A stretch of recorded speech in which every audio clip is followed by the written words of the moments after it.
Hello, any 5 gamers. I am very old. Today we are watching IVL. A lot of it. We are also collabing with the one and only Music Man IDV, and we are going to be watching a lot of IVL matches. And that is it. It is also a more casual podcasty type thing because the way we did it was also on live stream, so it just kind of is long. I'm old. Let's get into the matches before I freaking die. All right. So we're getting started with this first match, which is with GR and Wolves. These are like some of my favorite IVL teams, so I'm really happy that we're starting out with this match. We're starting off seeing some Goatman gameplay here, which obviously is kind of that round 1 meta pick. It's also really interesting coming back into the game, seeing that Leo's memory is being picked for round 1. I remember back when I was playing competitive, there was... back when I was like on the playing scene, there was always like a thing that would go around that like whatever team picks Leo's, that team would be like destined to lose or whatever. But that was like season 15 kind of meta, and it's been interesting to see kind of with Sangria coming in, that whole mentality has kind of changed. Anyways, you were right, they blew through that type of stuff. Anything else that you'd kind of like to add as we kind of start in this gameplay, kind of going after this Explorer perchance? Yeah, looks like going for Explorer first indeed. Does have Tide, so if he gets spotted, he's kind of cooked, and he got spotted, so he's kind of cooked.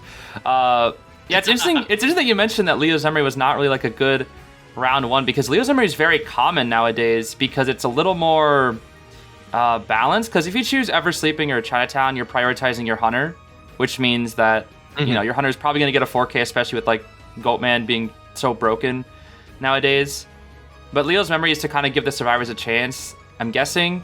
And a lot of teams do prefer to play on this map now. I'm surprised that worked. Wow, that is interesting. That little trick. That dropped on the wrong pallet, or wrong side of the pallet? That was interesting. I know, I think he dropped it on the right side, but because Goatman jank cage, it pushed him to the other side. Oh, okay, yeah. That is just some weird Goatman tech. Oh man, I'm still like old meta brain, so it's just kind of interesting to see all of the crazy techniques that you can do with Goatman. It kind of breaks my brain a little bit, which is kind of funny to say as like a Mad Eyes player, because Mad Eyes also breaks everyone's brains too. But as a Mad, are you a Mad Eyes main? Because I know I've seen you play Mad Eyes, but I think back when I first joined, I remember getting you in 5v5 a lot. And you were playing Sangria back when she was like really broken, and every time I got you, you would just destroy our team. Like it'd be like 3 ciphers or man. I'd be like, this guy's so fast, I don't want to fight Music Man anymore. Yeah, there was a period. This probably would have been like about a year ago, because I was really training Sangria hard. I was playing in like there was a point where I was training. There was a team that I was playing for in IVT. There was a period of time I was coaching Ace. And I was playing for like a different team kind of at the same time, which was really, really interesting. And so my brain is getting broken by all the wall things going on. That's Goatman for you. You'll get used to it. I was training a lot of Sangria, and the thing with like Sangria is that like you have to have really, really good ping to use her, and there was a period I actually really liked Leo's for Sangria specifically, and when I was training for IVT, I would specifically train on Leo's just because there were so many obstacles to jump. Yeah. Which is like it messes up like most hunters, but for Sangria, more obstacles is actually a good thing. So exactly, it's funny you mentioned that, because the times you traumatized me and the players I was playing with on 5v5 was always Leo's. When we would get you, it's always Leo's memory, and I was like, why do we keep getting this guy on Leo's? He's so fast. I just remember being terrified whenever I see your name pop out. I'm like, okay, we just lose. It's funny. Oh man. I remember I would always face him and be like, are you streaming right now? Are you streaming right now? I got KB like in my ranked matches yesterday, and I was like, "Are you streaming right now? Are you streaming?" That's the big question. Is like whenever you get like a YouTuber or a streamer, you're always like, "I wonder if they're streaming or making content right now." It's always the question. It's always like, Yeah, like if you're streaming right now, I could do like a dual POV type of thing. I'm always like thinking about that. Ah, I see. So you said you played a lot in some older metas. What do you have like a kind of era that you're on? Was it like KOA 4, KOA 5, or like not specifically in those KOAs, but like kind of like I usually split things up into eras for IDV of like when like what hunters were broken. Like for KOA 4, it was like Sculptor, Witch, stuff like that. I think KOA 5 was Wheel, KOA 6 was Clerk, KOA 7 was Opera, stuff like that, you know?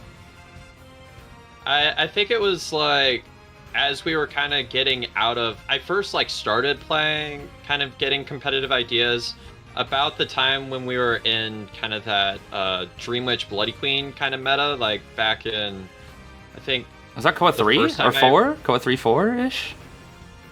I think it was around 4. I wasn't playing in like official stuff, but I was doing a lot of kind of community things at the time. That's kind of like where I started.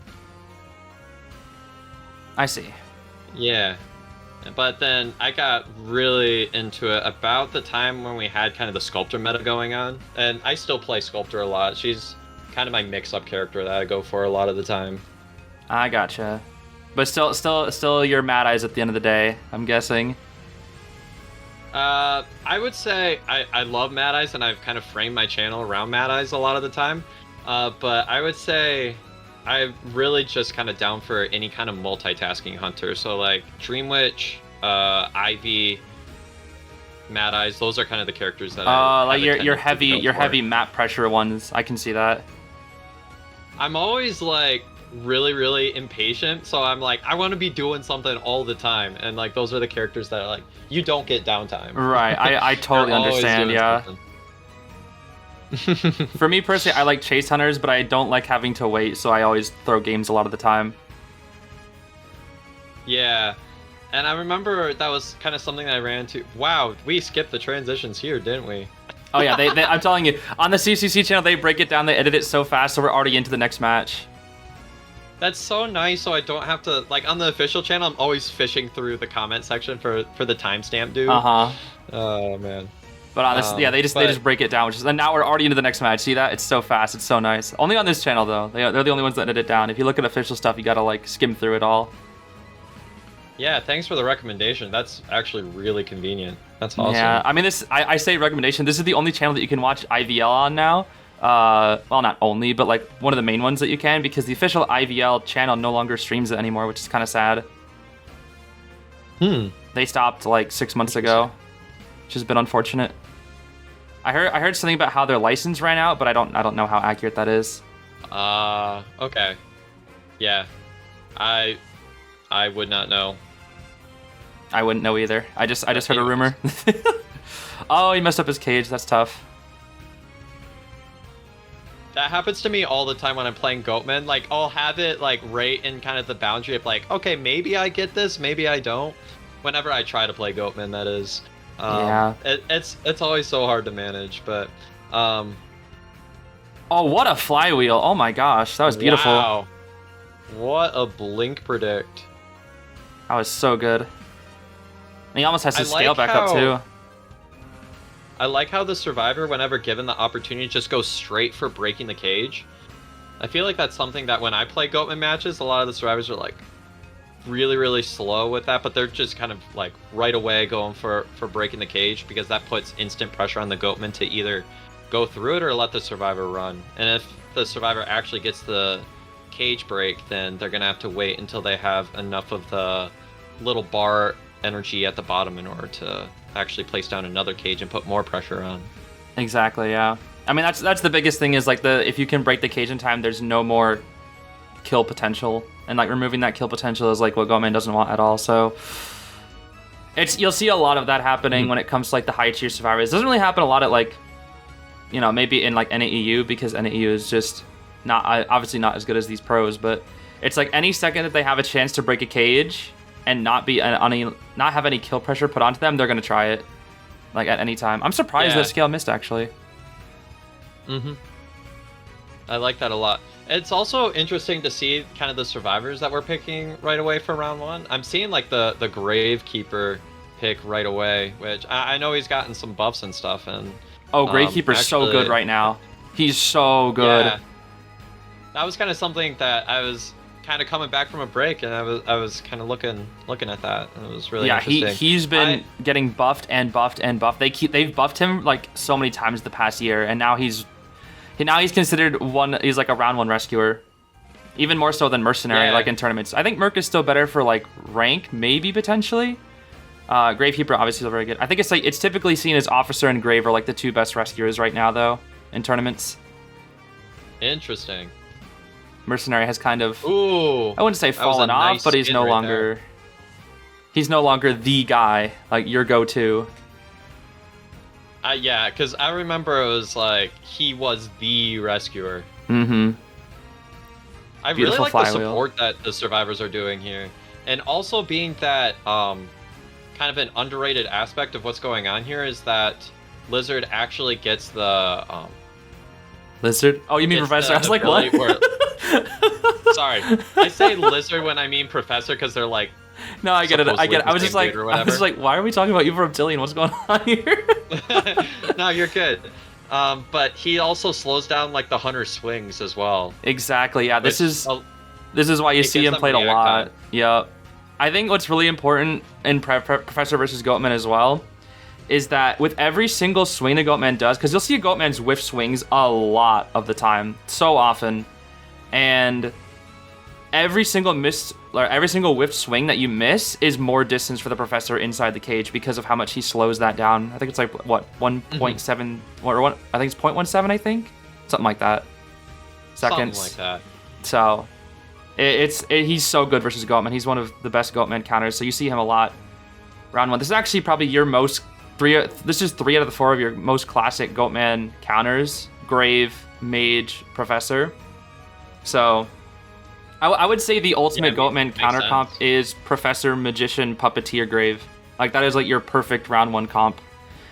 Yeah. There's other ones, obviously, Embalmer, Anti, etc. Yeah, Embalmer's always a safe pick. This is actually a win, too. This is a win for Serves, which is very uncommon in round 1. Yeah, that's really cool. It kind of shows the survivor power potential when you have a lot of coordination on Lakeside, especially playing right into a counter comp.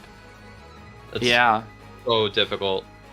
I'm curious about your thoughts. So he's been buffed a little bit, but what do you think about seeing Lucky Guy right now? I'm curious.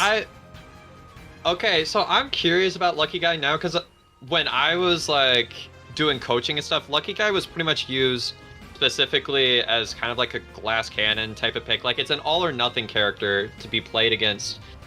Usually it was Sangria at the time, although people were trying to use them against Ivy. I think it's really interesting to kind of get picked here. I love playing Ivy. I think Ivy is kind of a bit more on the underrated side. As long as you get like a good early game, she can go kind of crazy. But I know at these kind of higher levels in the early game, it can be kind of tough. But I think she has kind of the easiest time harassing while going through the first chase out of the majority of hunters here. Yeah, I would say of the 4 strongest hunters, she's probably the one played the least nowadays, just because there's quite a few reasons for it. A lot of people just hyper optimize how to counter Ivy. Almost every first chase versus her is around 3 Cypher Kite guaranteed, so it really just relies on your late game pressure. We're probably gonna see a blink here, flywheel, doesn't matter. And that will probably just be a Yith scare unless you can dodge it into 100. But yeah, one of the biggest things that kills Ivy is, I'm sure you've seen it as an Ivy player, 59-99, those moments. When you have the corrosion, that kills her in tournament. You miss one of them and it's like your pressure instantly just, you could throw a match by that just completely. And I still don't know the reason why that exists, but it leads a lot of players to not playing her. But she is a very common pick on Arms Factory, I will say. And for the same reasons that like Dream Witch is really good on Arms Factory, so right, small map, more pressure, both characters. Yeah, I'm pretty sure Arms Factory isn't even considered. Like, if you look at the stats for the map, I remember being surprised by this. Like, it's actually a bigger map than you would expect. But the way the ciphers kind of laid out makes it so that a lot of time they can kind of end up in kind of sort of Cypher lock-ish type of situations. Yeah, there's a lot of quite as chances much for as what you double want 'em- ciphers yeah. on this map. There's double mid, double sandbags, double shack. There's a lot of like double cipher areas, which can really hurt survivors if they don't plan well. But again, in tournaments, that's very rarely ever happens. They always have good cipher plans. But in rank, it'll happen a lot because people don't really think about cipher plans in rank. They just see cipher and go, "I must decode." I'm talking about me, by the way. I'm not that survivor. I was gonna. I see cipher closest to me. Oh, that's Ooh, I must literally me. decode. I must cipher rush. Get cipher locked. True. Endgame dies. Why did we lose?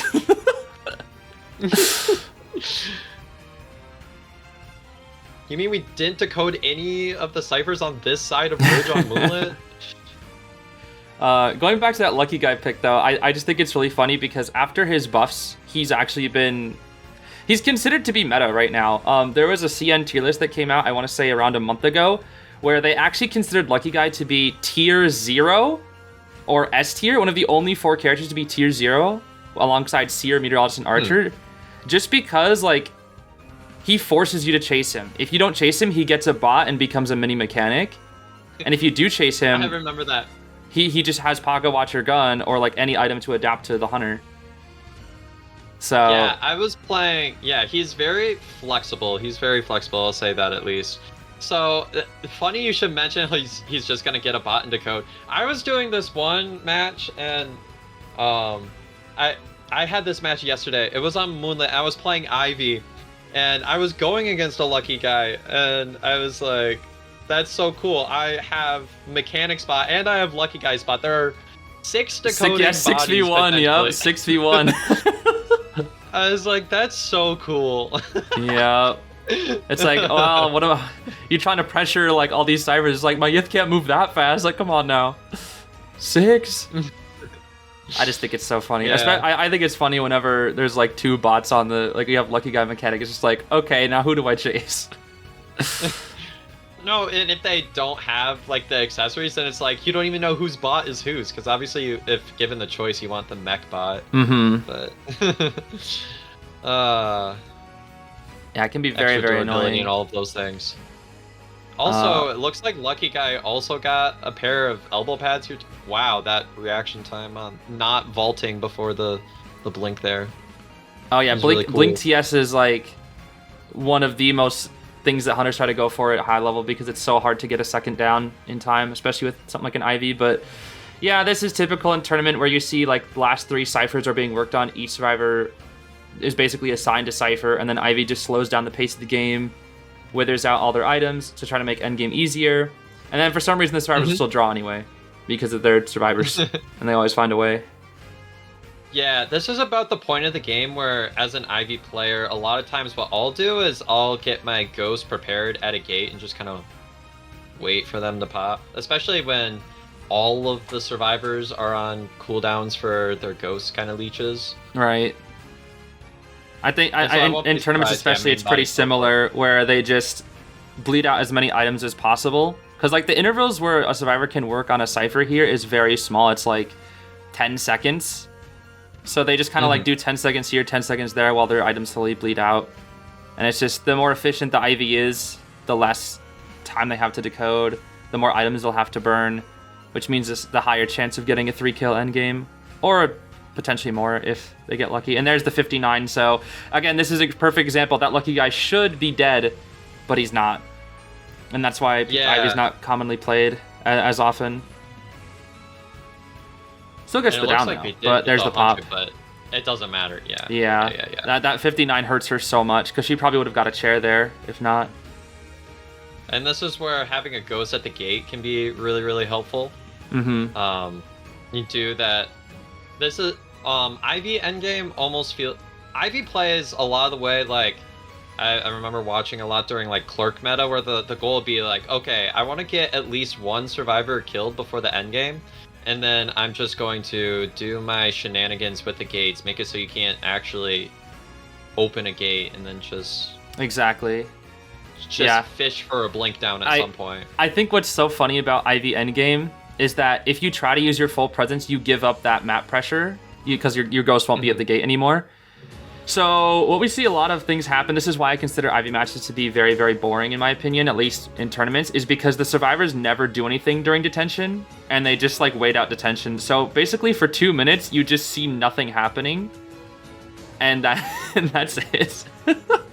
Yeah, it's just an unskippable cutscene for real. Exactly, yeah, that's a perfect way to describe it, unskippable cutscene. Until she commits, which now, and then it's like if she commits or doesn't, they open the gate. If she doesn't, then we're back into the situation again where it's just kind of a game of chicken of like, if she overcommits, they get on the gates. If she doesn't, then we're just here until detention runs out. The biggest thing is like just trying to get the blink.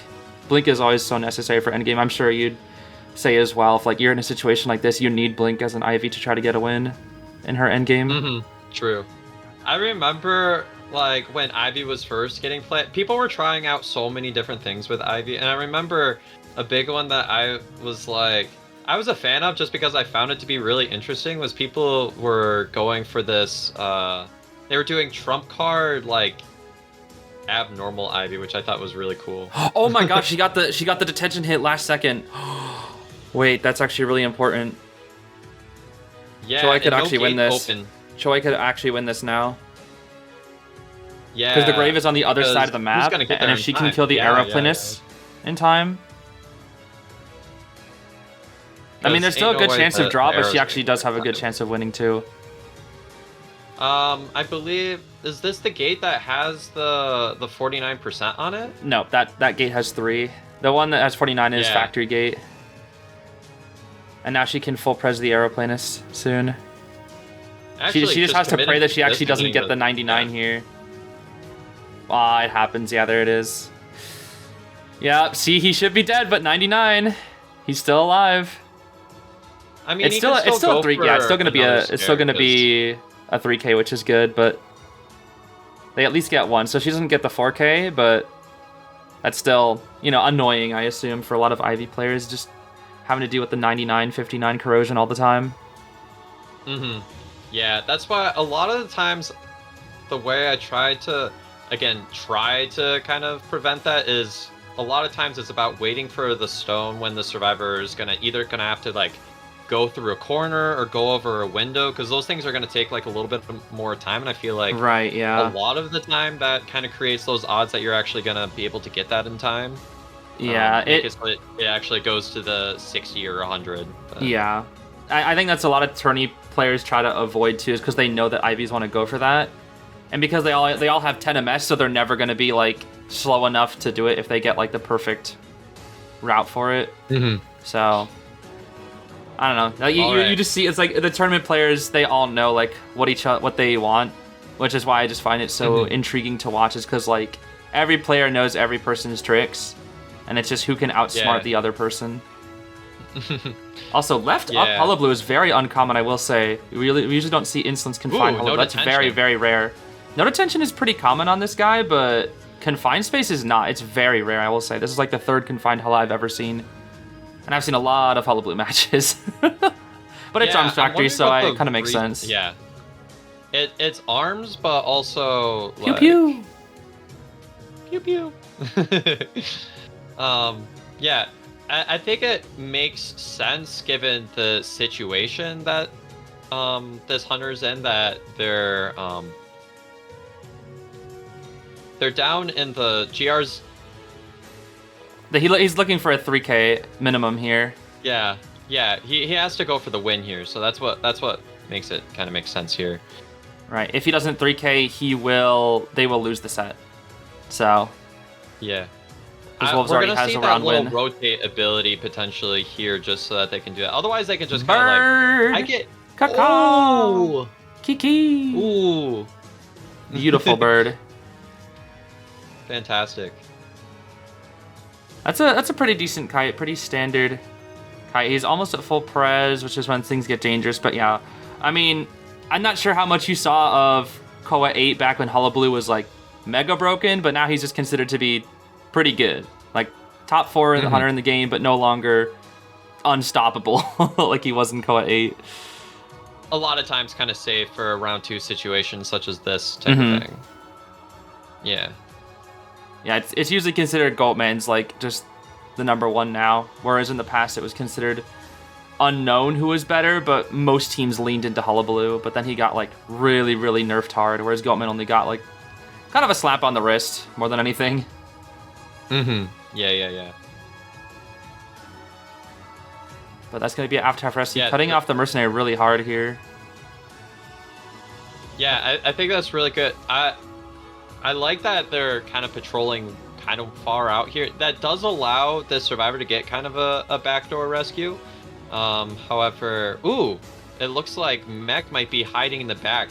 We'll see if Jin actually loses their original chase here. I think that's a coordinator, but yeah, I think they're just chilling, hiding over there. It looks like the Seer is here to mess with the Hullabaloo clone and Tinnitus, probably. Because the Hullabaloo clone points in the direction of the nearest survivor, but he can't really find the coordinator if the Seer is constantly messing with him, so really good strategy here from 487. Yeah, the coordinator was actually able to sneak out and was actually kind of lucky that Jin didn't look in the other direction to be able to see that, those footprints. So, yeah, that's really actually a game-changing play too, because now Jin's actually in a losing position here. Because Seer's probably the beautiful flylow again. Seer's probably, I'm gonna guess, I wasn't looking at the survivor cam, but I'm gonna guess at least halfway to an owl. And they still have Tide Turner as well with their mercenary. But he should know that Coordinator's going to be over there. He will, yep. Game sense, Coordinator will be over there. Pretty easy to tell. Nice warp. And this will also waste the mercenary's Tide Turner as well. So that's a good play. Yeah, good flywheel. I've been like looking at all of these new skins, and I always get like mixed up on what characters who. Like I don't know what it is. Yeah, I do too. Don't worry. This skin is mech. Like my brain looks at that, and I'm like, that's a mech skin. Yeah, it looks like the Death Note Miso one, kinda. Yeah. There's a lot of skins. I get them mixed up there. I think the Kamati Moon ones I always get mixed up. Is like, is that perfume or is that toy merchant? Which one is that? Like. They all look so similar. There's like this one cord one that's in like a green dress or something like that, and I'm always like, wow, beautiful dashes. I always look at that one and I'm like, I think it's one of the collab ones. I think that's Eve Mary, yeah, I think I know what you're talking about. I always look at that one and I'm always like, that's Little Girl. I don't know why, I don't know where I made that connection, but I'm always like, no, don't leech onto the other survivor, and then I'm always hit up by a gun, and I'm like, wait, when did this happen? Little girl with a gun, huh? This must duo hunters. You're playing duo hunters. That's right. I'm playing duos. Yeah. So Cypher's about to be prime, but Seer does not have borrowed time, so there is a small issue here. I don't know if they'll pop or rescue. They will decide to pop here. It looks like makes sense. They know there's no detention. They know that Hullabaloo has to threaten and stay here because Seer's not dead on chair, so Mercenary could wait in your factory. He has 2 pads. This should be a 3 escape. Actually, no, Merc's on the gate. Never mind. Meteorologist is in there, so it's going to be a matter of whether this survivor is going to be able to either make it to gate or make it to dungeon in time. Okay. I thought they would do. I thought they could get a 3 escape if Mercenary was going to do a backdoor, but it looks like they just want to take it, play it safe, and get a draw then. Oh wait, there's no. I forgot there's no detention. Yeah. Yeah. I forgot they'd only needed draws because that'll get them the win. I completely forgot. For some reason, my mind was like, they need the 3 escape. They can get it if they have no detention. Then I was like, wait a minute, they only need a draw. That makes sense. Now we have WBG versus GG. Ah, okay. Yeah, Lucky Guy and Meteorologist also pretty common in round 1. I'm curious, what are your thoughts on Meteorologist as a hunter player? Because I see a lot of people say she's broken, she's just kind of fine. I think she's pretty good. I'm curious what you think. I think I'm kind of coming back to rank, and I'm kind of coming up. I just hit Orc. I'm kind of like a little while coming back, and I feel like I see the potential, but I'm not going against a lot of survivors that I think use her to her fullest potential. Because I'm done. Can I ask what Orc is? I don't know what Orc is. Oh, it's the one after Manticore. It's like the gold one. Oh yeah. Cyclops, I think is what it's officially called. Oh, Cyclops. Oh, yeah. I think that's what it is. I hear people say ogre. I hear people say other things. I think it's supposed to be Cyclops. That would make sense. Yeah. I guess I just say a lot of weird things sometimes. Yeah, I see the pushback. See, yeah, it's good in kind of clutch situations. Ooh, that was really close. Yeah, I think the biggest thing with Meteorologist is just her startup, because she can't do an instant item. She has to like draw the item usage first. So it can be, I wouldn't say she's a hard server to play, but like against a Goatman, it's like you need to have like either a bottle prepared, like a drawing prepared, or you just need to be really, really fast, because he'll just instantly apply pressure onto you, and if you don't have that bottle ready, you're just cooked. Yeah. Unless you have just godlike reflexes. And I see just going for the chip shot on this puppeteer here. That actually makes a lot of sense, because if he uses his ability, you're kind of getting a chip shot anyways. So might as well save the resentment. Exactly, yep. Nice job getting that wall. Also, I was just kind of looking at the names. Yeah, usually, I remember when this guy was playing for GR and was really, really good. When I was kind of last following IVL, yeah, he was playing for GR here, so. Yeah, he was previously on GR, and in my personal opinion, was the best, maybe still best IV player in the world. I remember when I was learning IV, this was the guy to watch. Yeah, he is so good. His IV is insane. Doesn't play as much anymore. Obviously, meta has changed a little bit, but his IV is still very, very, very scary whenever you see it come out. But he did move over to GG, and I think it was really interesting because in KOA 8 finals group stage, he did not get a chance to play at all, which I was really surprised about. Like, everybody was shocked that what was considered to be one of the top 5 hunters in the world did not see play at all in like any of KOA except for regionals, because they picked up Jin, who's now GR's hunter, and they only played Jin. They didn't let Nie play at all, which I thought was insane. Maybe and then he swapped to that hunter WG for the next season if they knew they were gonna trade him away or something like that. So I think it was something along those lines. I was just surprised. It's like, you have this insanely strong hunter player and you're not even utilizing them. Yeah. Interesting. But yeah, that's a pretty good down. This is actually a winning position, I would say, right now for Nia. Yeah, and especially the survivors have progress on all 3 ciphers, so it's like not over, but it's getting there. I just say winning position because he still has trump card, and he just got it down as well. Oh yeah, trump card, so you can always change to teleport, which is actually huge on a map like as large as Lakeside. Yeah. 2 out of 3 peepers. Yeah, Lucky Guy can do a good job delaying the rescue though. They can still manage to draw, but I think with how good Nia is, unless they do like some crazy play, it's at minimum a 3K here. Wow, elbow pad paired with pocket watch is such a dirty combo. Oh my gosh. Oh, and actually that pressure broke down the wall, which is actually huge here. Yeah. And as much as you want to, there's no incentive to chase the puppeteer, because Lucky Guy will just go back and work on the cipher, so you want to pressure the cipher instead. Well, and even if you're able to pressure puppeteer, if he gets his ability, you're only getting a chip shot with one of your resentment walls anyways, so either way, you're going to have to get 2 shots on a survivor. Right. So might as well make that easier target swap. Will we see? TP. Yeah, I was gonna say we were gonna see the TP, because I was seeing them eye that direction. Interesting. Doesn't actually place on the other side of the pallet there. Oh, no more cage either. Looks like we're 1 chip shot away though. There's 2 ciphers and they have 3 with a lot of progress. So we're kind of keeping our eye on this survivor. So I think he's just playing like the middle game, because like he can just TP onto a cipher with a cage, so it's just kind of pressuring the Lucky Guy off of that cipher just by him existing. Yeah. Oh, Kucho got the Lucky Guy got a bot. Oh. And they just pop. Nice. That's actually a really smart way to go for that cipher without doing like a full commit as well. Right. Because if Lucky Guy commit, that was going to be an easy wall and a down.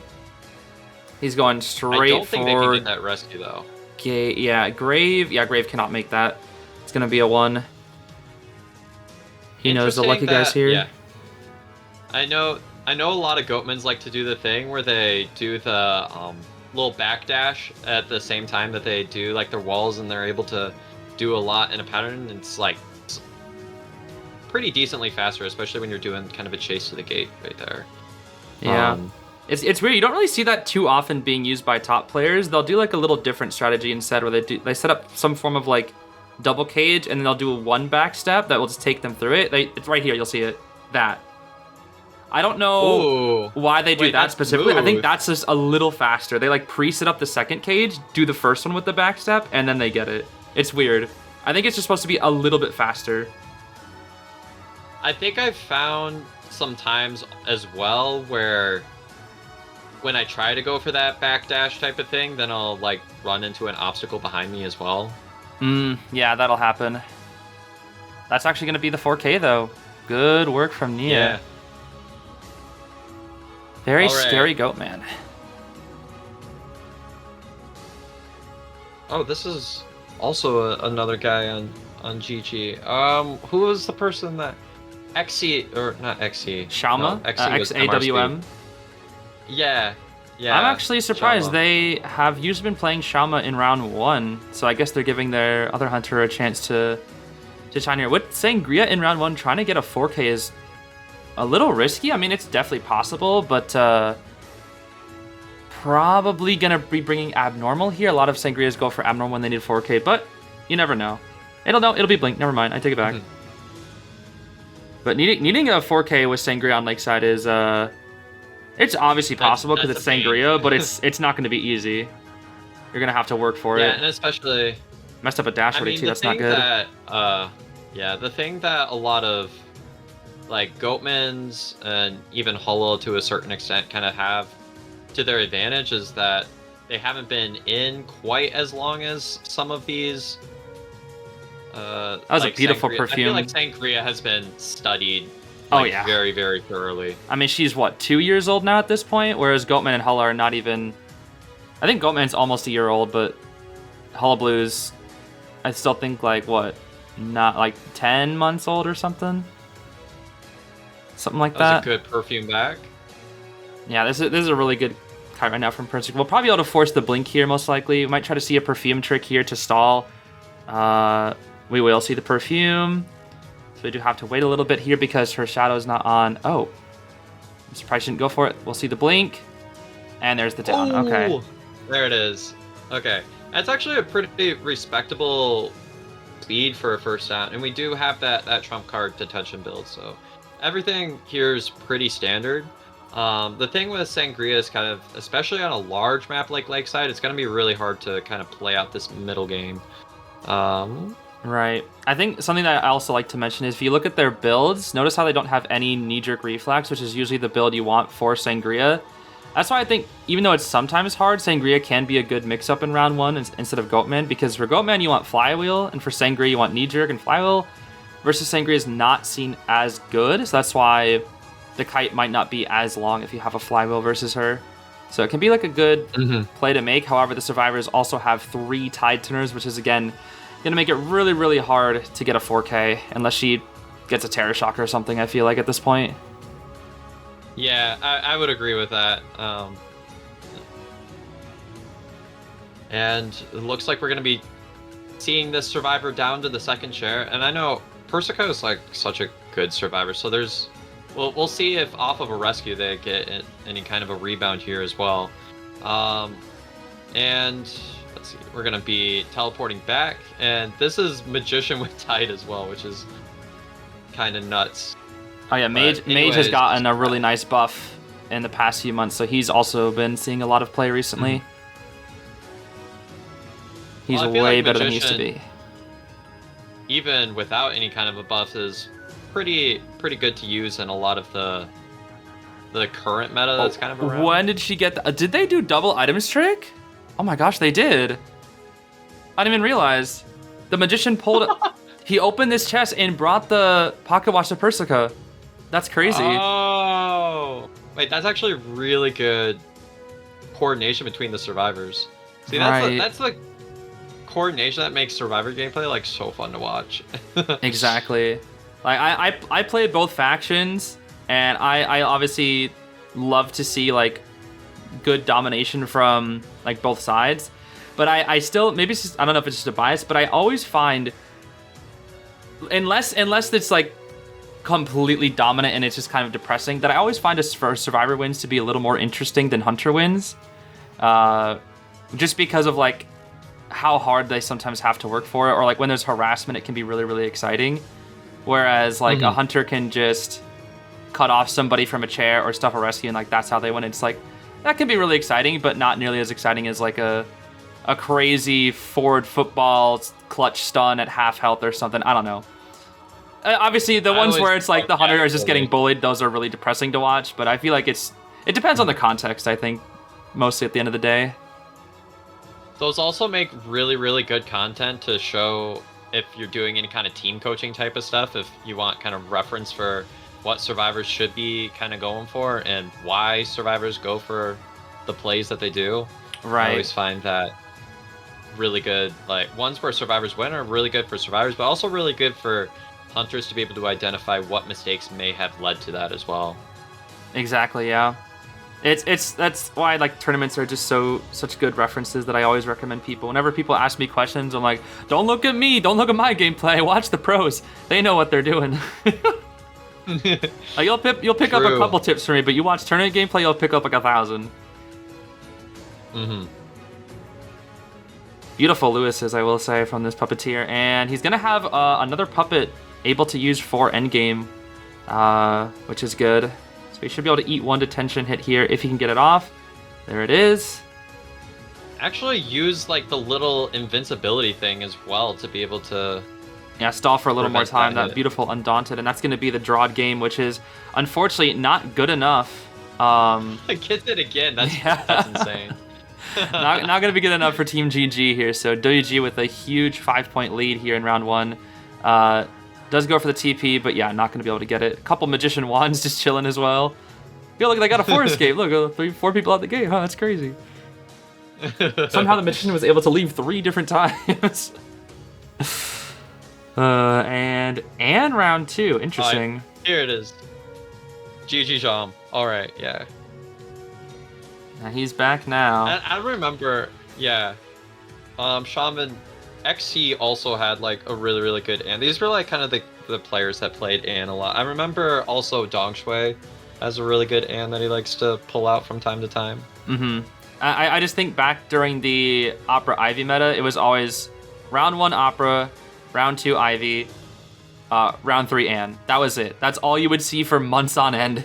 And in my personal opinion, that was the most boring meta of all time because it was the same 3 hunters over and over and over again. It got very boring, but luckily we have a lot more variety now, which is a lot more fun. Do you remember Bloody Queen and Dream Witch meta? That was before I joined the game. I joined the game about 2 years ago, so that was before my time. Okay, I think that was what the a first beautiful gun one dodge. Ooh, that was so awesome. good. And that, but excitement. She had excitement for that and didn't even need to use it. So her first trait's kind of useless now. That's a bit unfortunate. I mean, good gun dodge, but what are you going to use the excitement for now? A pallet stun as Ann? It's not happening. I mean, if that gun went off, I think it would have been before the excitement cooldown anyways. So even if the gun went off. Yeah, I just mean like it's just kind of unfortunate that excitement is the trait and not... Because if it was warp, she'd be dead right here. But now the kite lasts longer because no warp or blink. Yeah. And I find myself, especially nowadays, whenever I run Ann, I had a phase where I was playing like a lot of Ann. And I remember when warp came out, that made her so much easier to play. Oh yeah, warp with Ann is like... It was made her go from a good hunter to a great hunter, I feel like. It's just so versatile. I picked up Ann. Yeah, I picked up Ann before she got like her rework where she was able to do kind of those curved dash hits that she was able to do, and she would get kind of stuck on everything. And I remember I picked up Ann because back when I was playing like Bloody Queen Dream Witch, everybody was like, "You only just play the meta, rah rah rah." And I picked her up because she wasn't meta, and then she got buffed, and I was like, "Oh hey, she's good now."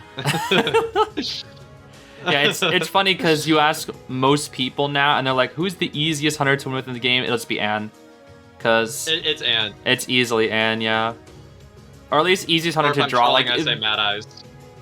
Mad Eye is like, oh, he's so hard. The amount of work just to be able to like play him at a basic level, I just feel like is so much. And when it comes to playing Survivor against him, if you have like rudimentary knowledge and like know the spawns to avoid and just know that, okay, in the early game, don't go for the Cypher, go for the consoles first. Like, with just some basic rudimentary knowledge, he's usually not too bad to face. A bit annoying for sure, just because his matches take so long. You have to be precise for so long. But if you play the patient game, right. I think the biggest thing against Mad Eyes is just, it's a lot of like just matchup knowledge and just knowledge checks where it's like, oh, if you go into this one area, you will die. But if you don't go there, you're fine. It's just like, just don't go there. But it's like, if you don't know that those exist, you're just going to explode. So a lot of it is just like a lot of just straight knowledge checks, which can be at times frustrating because it's like, oh, how was I supposed to know that? But it's like, okay, well, now you do, and now you'll never do it again. And now you'll never get caught by it again. So when you face those survivors that have already been in those death traps before, it's like, oh, now they won't fall for it anymore, and then it just becomes a lot harder. Me getting the church trap on like every other every other game. It really, it just depends on who you're facing and if they faced enough Mad Eyes before, and if they know about the death spawns or the death spots. Okay, don't spawn there. Don't go on that Cypher, you'll die. I have 500 energy. You'll die. Don't go in any alleyway in Eversleeping, you'll die. Yeah, literally. Eversleeping, yeah, definitely is like, I think, the hardest one to play against him on, because it's even I like, I've played like against quite a few Mad Eyes. I've played against Yuko's Mad Eyes, which I think is S1 Mad Eyes, pretty high level hunter on the server, and they're I don't think I've ever beat them. Like, they just, every time we get Eversleeping, they just absolutely destroy us. Anyways, bringing the commentary back to, I'm so Mad Eyes brained. I find myself so distracted talking about Mad Eyes. Like, no, I understand. He's so a fascinating hunter. I love Mad Eyes too. Like, I don't know how to play him at all, but I just find him to be really fascinating. I find he's so fun to play and he's so fun to watch. Yeah, I agree. Back when Dream was on. RD Dream. Oh my goodness. RD Dream. I miss RD Dream. Me too. He's truly the god eyes. You will be remembered. Also, beautiful dash there. Yeah, they're gonna utilize the Embalmer here, so even if we chair basement, it'll be completely pointless. So we'll probably, I think they're just gonna pop here, or actually they're gonna wait for the coffin and then pop. Yeah, there they go. There they go. Yep. Because you do that, and then there's no tide turner. But we're gonna chase the officer here instead with cats. We don't actually land the cat. Do we? We do land the cat. Okay. Oh! What? No, how do you miss that? No. Oh no, you still got it. Okay. I was about to say that was gonna be, whew, that was gonna be dangerous. Okay, it should still be a draw. At the Yuko mention. Yeah, Yuko, very well known. I would say most known Mad Eyes player, because there's just very few of them, and Yuko makes their presence known because their Mad Eyes is just that good. Ooh, Ivy into forward, huh? Ivy's back. Yes. The Ivy is back. Yeah, Nia Ivy too. Best Ivy in the world, potentially. I don't know if that's the case anymore. One of the best, though. Into forward, though, that's going to be interesting, because forward's so hard to play into Ivy, so I'm actually really curious to see if any harassment will go off. I've seen it happen before, but it's so hard for forward.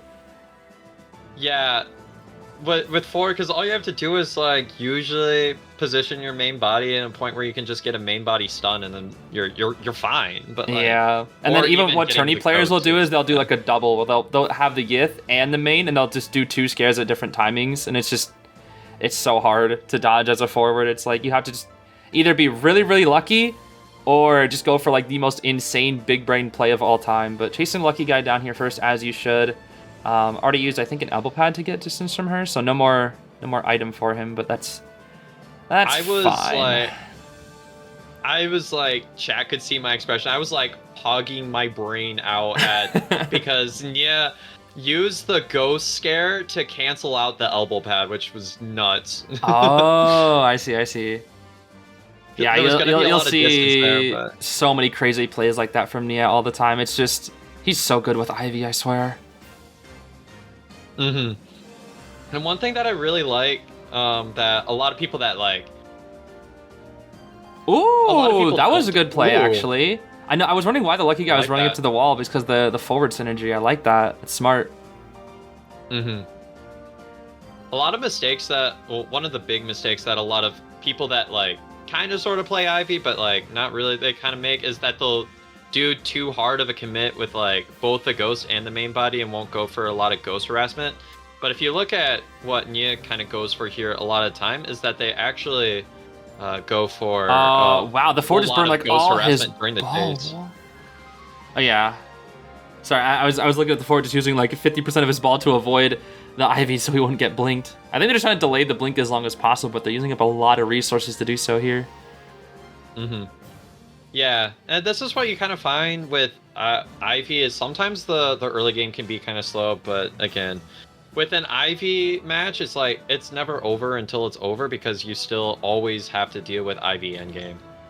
Exactly. Oh, did not force the blink. Yeah. Probably would have been best to That- throw it on that pallet force the blink. I don't know about that play from Unicorn. That was very greedy.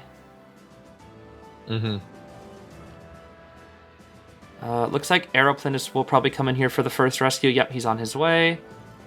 They do have double Yeah, the one ties, so they tough should thing- be fine. This should probably gonna end up being a draw, but knowing Nia, his end game, there's like, you never know. With Ivy, you have to be really comfortable with sometimes not having a whole lot until the end game and then kind of coming back. Also, the amount of the main body canceled rescue, then the ghost canceled rescue, the amount of scares canceling the rescue almost made it so that was a full stuff, which is kind of nuts. Right, if it wasn't for like the corrosion debuff on Chair, that was 100% of stuff. And Airplane is gonna burn out another resource to get away. Will she get the double down though? I don't know. I don't think she will. Nope, she won't. Okay. I mean, that's good for She gotta GG get not up getting on that. double down, but even then, that's just forced another item out. And now they have very little resources outside of the Finn, or the Fire Investigator. I call him Finn, by the way. I just, little nickname. I was watching your video and I was noticing that the first time I watched it, I was like, who is Finn? And then I figured it out.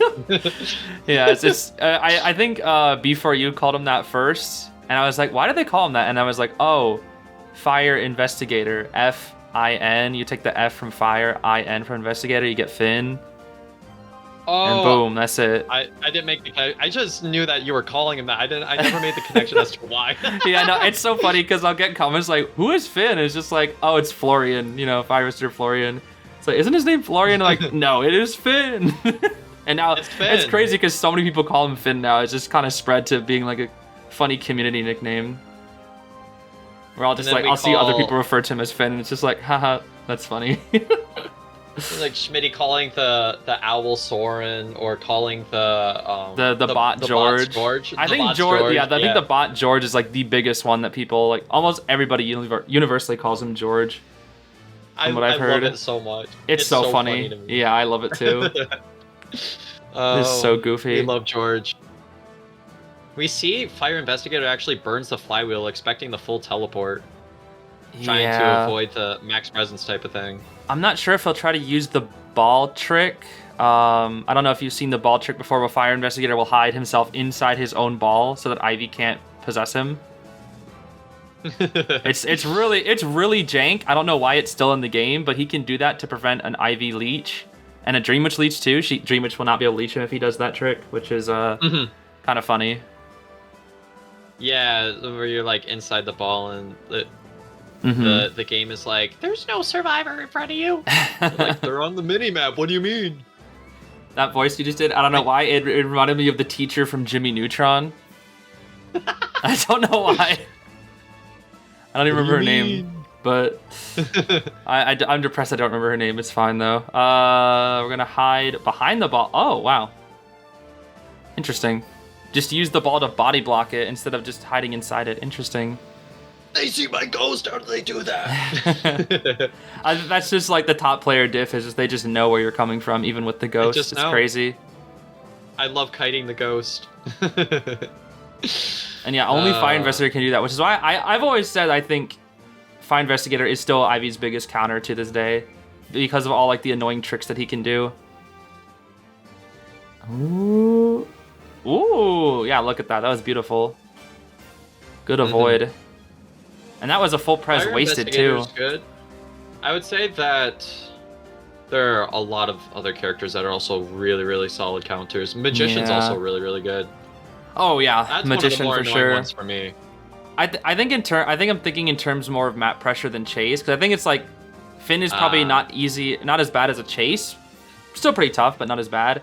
I think it's just like I've seen Ivy's be in a winning position. A Finn will go for that little ball trick, and immediately she can't do anything. Like she'll just lose the game off that one trick, and it's just like, oh cool, you were in a 4K position, and now you drop because of the ball, that one little ball.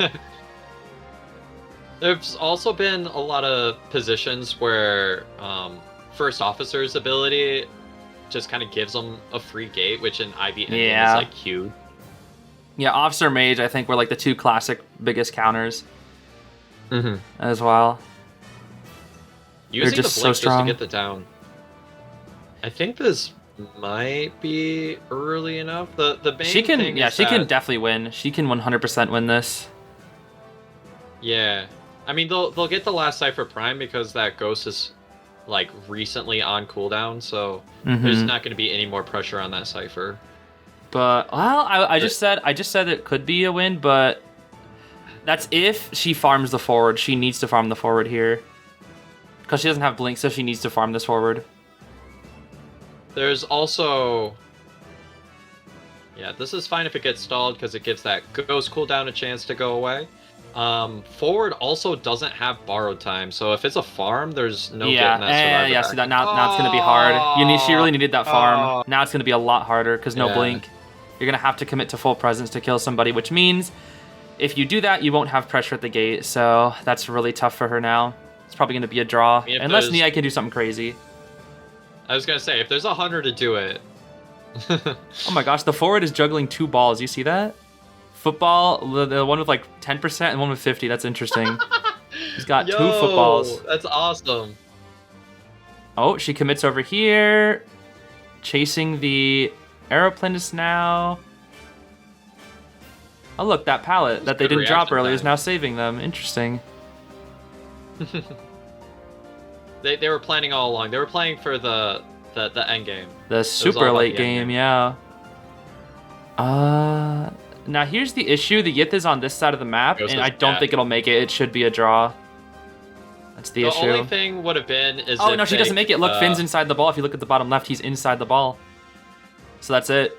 Is she guaranteed? Unless she can get the forward here. Oh yeah. But that's that little ball trick right there. Is like you can't do anything about that. Even if the Yith was there, it wouldn't have been able to I possess. forget that's also a free gate. Yeah. Mm-hmm. That's why it's just again he's so annoying. Oh my gosh, that's a duck. Oh no, I'm scared. Yay! I'm scared. This thing terrifies is me. back. This B-duck. It's terrifying. Okay, how do you feel about this is for round 3 first half, by the way, chat. How do you feel about Bon after the buff that he got with like the rocket chairs and stuff? All right, I'm gonna say this because I'm a Survivor player. I hate it. It's so annoying.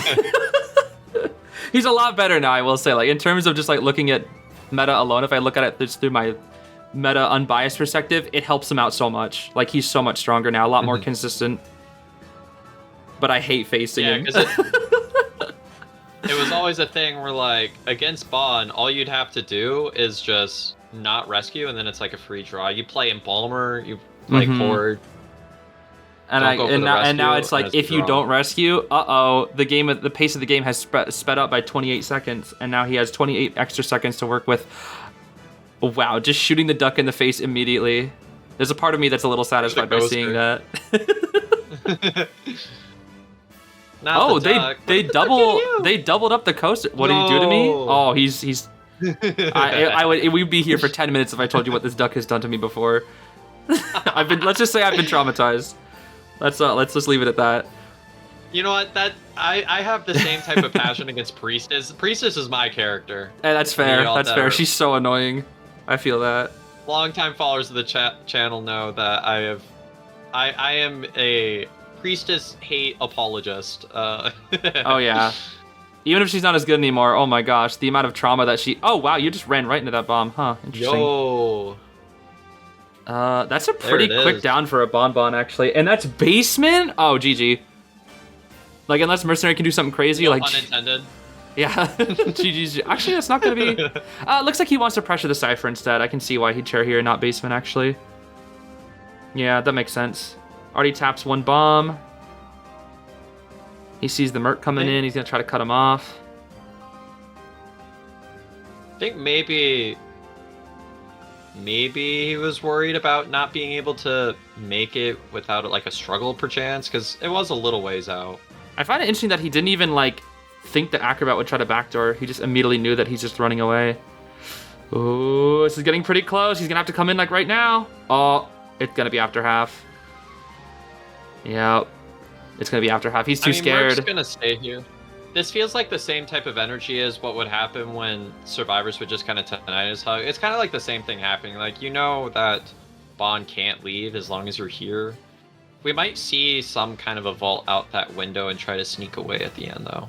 Yeah. Oh wait, no, it's wanted. It's wanted. Yeah. Never mind. I was gonna say one thing to note is that he didn't utilize the new Bonbon buff perfectly, so the chair time only went down by I think 5 seconds or so, and not a lot other. And this is a coordinator, so she has a long chair time too.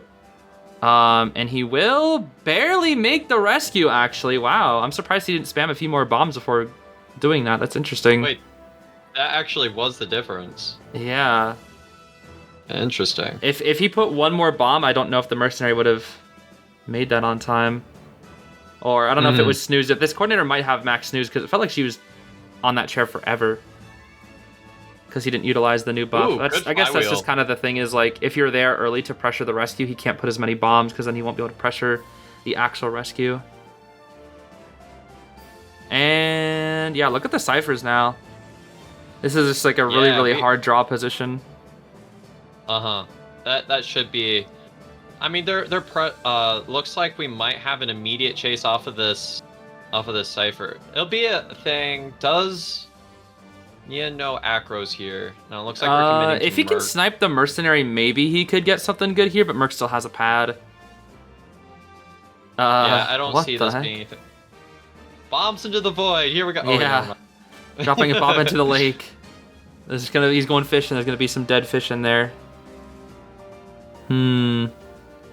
There's the pad. We should be able to pop. Yeah, even if he gets the chip, with Mercenary delayed damage, he doesn't make it in time. Yeah, they make it just barely. That's gonna be a hard draw. Unless he chips down the Mercenary here like crazy, and then instantly like TPs to the gate, and lets him bleed out for a while. I don't see any way that this is a win for him.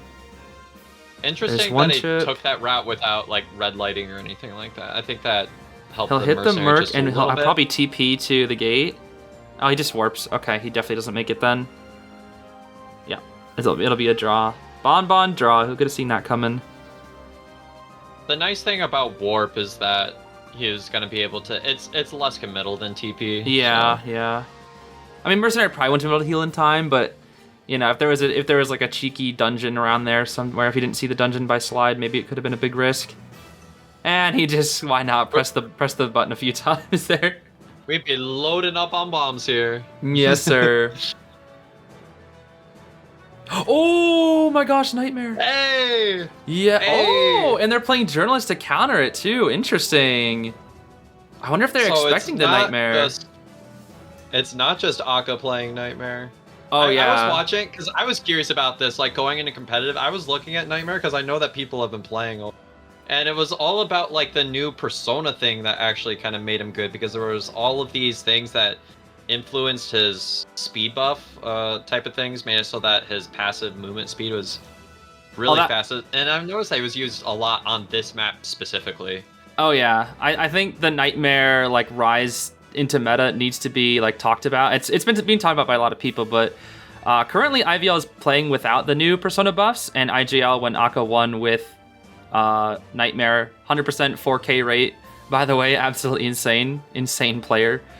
But this is all before the new Persona buffs. But Nightmare did get some nice buffs. I want to say like half a year ago, which really helped him out. And I think the biggest thing is that nobody was really talking about him. No one really saw potential in him, so they never really bothered studying him. And we did see Aka play Nightmare like once or twice beforehand, in the like before even like he did it in the recent IJL tournament, but it wasn't really that common. I don't think it ever saw the best results. I think it saw like a draw or something here and there. But he kept practicing it, I think, in secret, and no one else believed in it. And now he just like proved to everybody that actually this character can be threatening because of just how much pressure he has. Yeah, and so the way I see Nightmare being played, there's like a couple of ways to go about him. One of them is that you just kind of min-max, always throw like the bird onto a cipher to try to slow it down. The other way, and what we saw Shauma do here, was actually putting the bird on the mech, and that slows down the interaction speed. That's why he was doing that there. Yeah, I think it gives them a 10% slow, or makes them 10% slower, I think, when chasing as well. So it's like the bird's like just anything that has a bird is just lowered by like 10%, I'm pretty sure, like everything. But yeah, that poaching speed boost that he gets, the 13% speed boost when not in chase, you just look down for that for about 10 seconds, you get like a better Hunter's Instinct, and he's just so fast. And it stacks with Hunter's Instinct. So at the beginning of the game, he has a 21% boost. Trying to force the bot drop here, did force it and did not get the body block, unfortunately. But I wonder why they went for the bot drop, because I don't see, even if you get that body block, it doesn't seem like there's... I mean, there's some pallets. Already. I think the biggest thing is that Persica is one of, if not the best mechanic in the world. And when you watch her rank stream, she gets body blocks like insanely consistently. And she makes use of it so much. I guess it's also just like trying to make the chase as long as possible versus this guy. That will be the down. There will be no journalist body block, which I'm surprised to see. But I think the biggest thing in this is that what the journalist is going to do for the late game is put a Orphe, I call it the Doofy, put a Doofy on the gate, take the bird, unsummon it, and then the bird will just be gone. That way he can't TP to it. We see that a lot from journalists. He's a pretty good Nightmare counter, which is fitting because lore. We are going to see bird onto that cipher. They're still missing the last one. This is actually an insanely good position for Shauma. I think Shauma just wins this, actually. Unless we see some journalist craziness. You have to kill Nightmare in the early game because his late game, the reason why everybody like thought he was rough is because the early game is what kind of made him difficult to play. His late game is actually really, really good. Oh yeah, it's so good. And it's crazy because I've even seen Nightmares that have terrible early games still come back. I think Akko had a 3-man endgame on Lakeside and still 4K'd. Like, I want to say like pretty easily. Maybe not like insanely easy, but it was like, it still felt like the survivors barely had a chance to do anything. Akka is also just crazy. I'd say that like... You've seen his Mad Eyes too, I assume, yeah? You probably know of Akka's Mad Eyes. Yeah! Akka's Mad Eyes. Akka played, it was during Koa 7, played against Omni, and that kind of secured Akka's place in my heart as the favorite Japan hunter for me. So fun. And we got the trump card to teleport. Teleport and max presence. Nightmare is so scary, man. Oh yeah, the double TP. And look at that, his other TP is already ready again. So it's just like, even though the cooldown is 55 seconds, the other one's 100. So if you use them in tandem, you basically have a teleport every 50 seconds. Although they've been doing a pretty good job of keeping them off this last cipher, so they're forced to open up another one. Everybody's injured here now, so if anybody gets TP'd on, they're cooked. Except for that journalist. That journalist is chilling.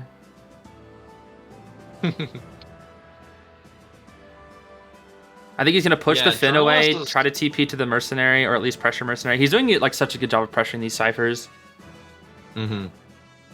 Almost playing the end game, kind of like a Dream Witch type of thing. You're just kind of wanting to put pressure all at once, doing maybe small commits, but not really full on going for a survivor. I just call Nightmare, like, in this stage of the game, he's just worse Ivy. Or less consistent Ivy. At this point. Yeah, that makes sense. That will be the down onto the Mercenary. Yeah, I think the only way he doesn't 4K is if the journalist does something crazy. I just don't see any other way. Because now both his teleports are almost ready, and that's so dangerous. Mm-hmm. They're also taking forever to heal. I think they're trying to do double heal. That's why, yep, they're going to do the double heal. And I think the Cypher that's right here is the one at 71, correct? I believe that is Tent Cypher at 71, and then the one at 4th is 37. Or no, that one got popped, right? I think. Yeah, I think Tent Cypher is 71. The one thing that's like really important here is that they're instant kind of teleport. Look at that. Situation. Instant teleport. Yeah.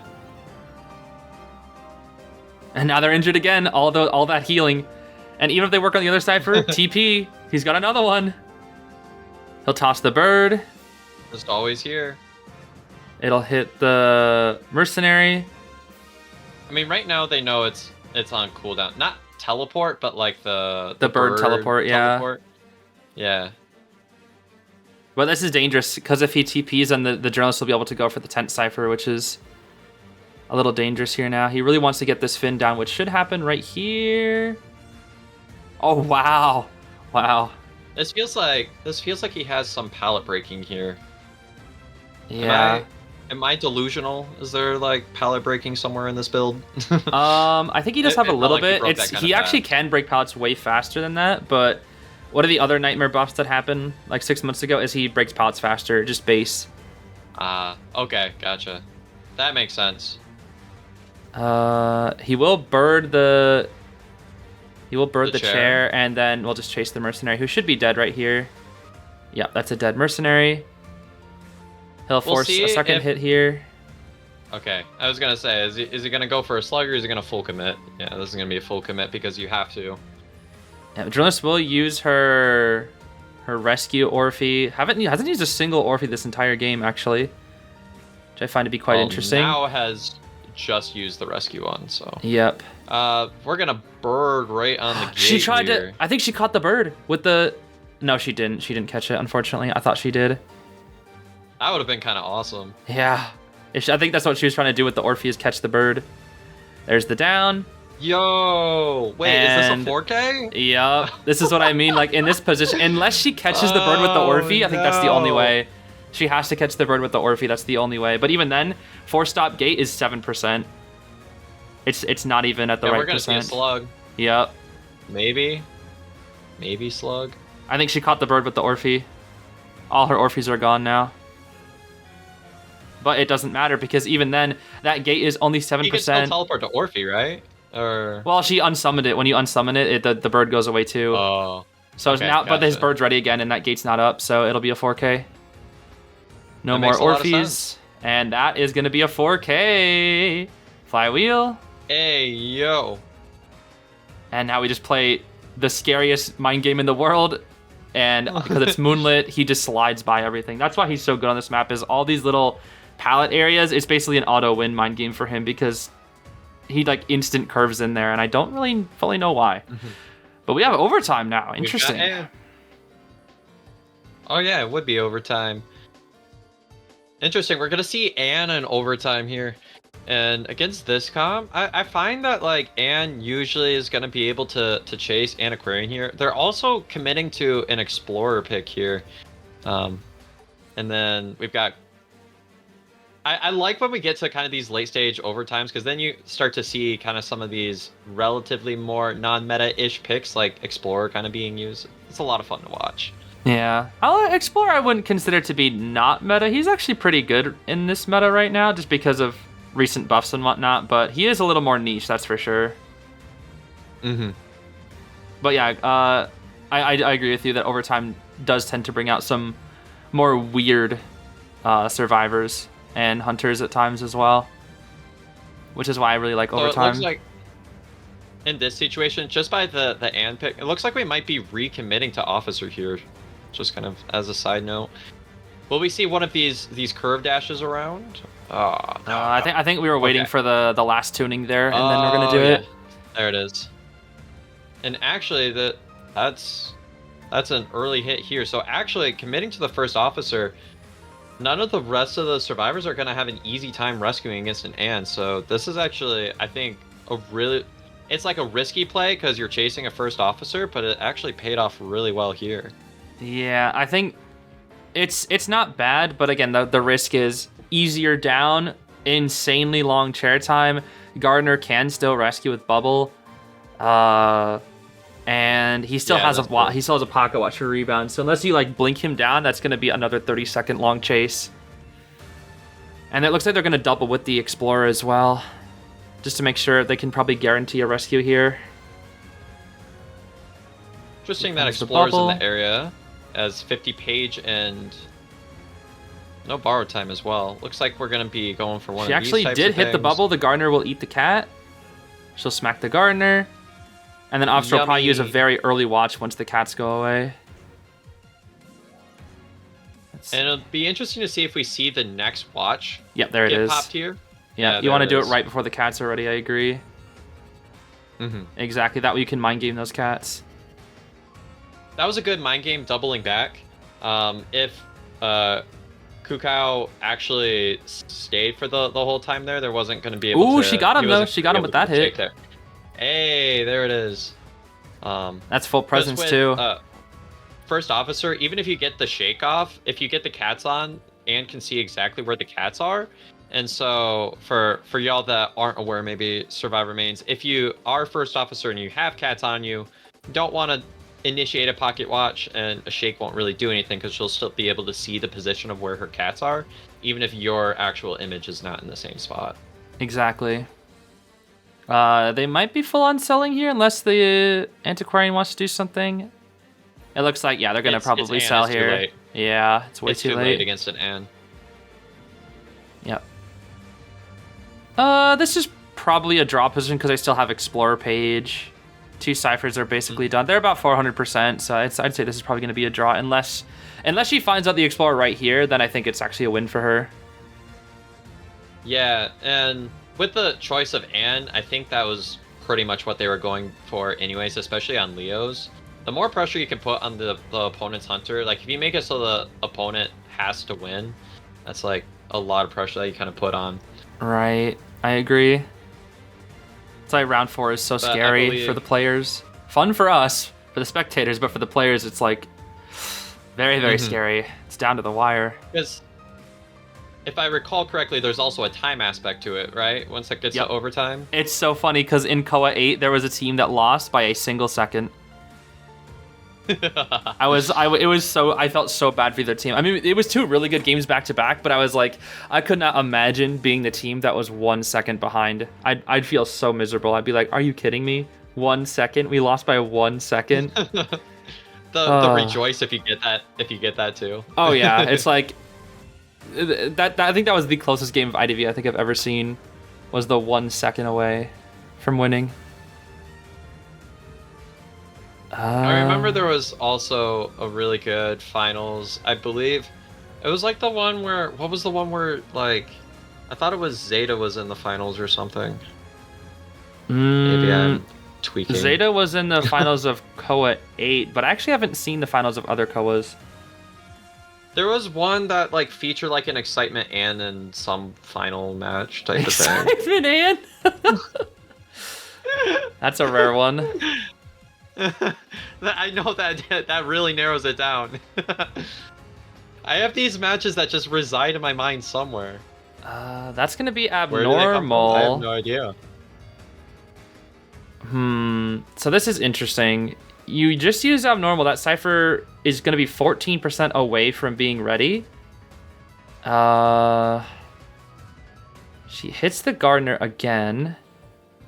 And the self-heal's gone. Yeah, this is very dangerous. The Explorer page... I think you just chase the Explorer here, do you not?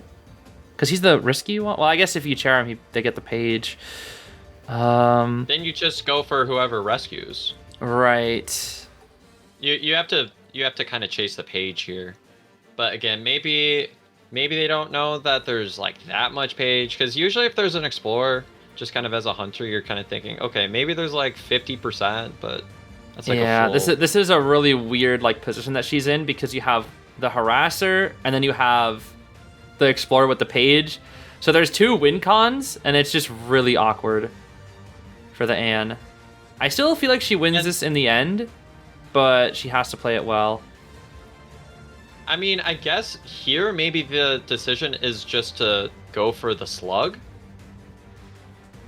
Yeah, I think the issue is, like, if Auntie uses up too much of the flute and dies, and the Explorer can't pop time, that was really good. Okay, that's 2 stuns.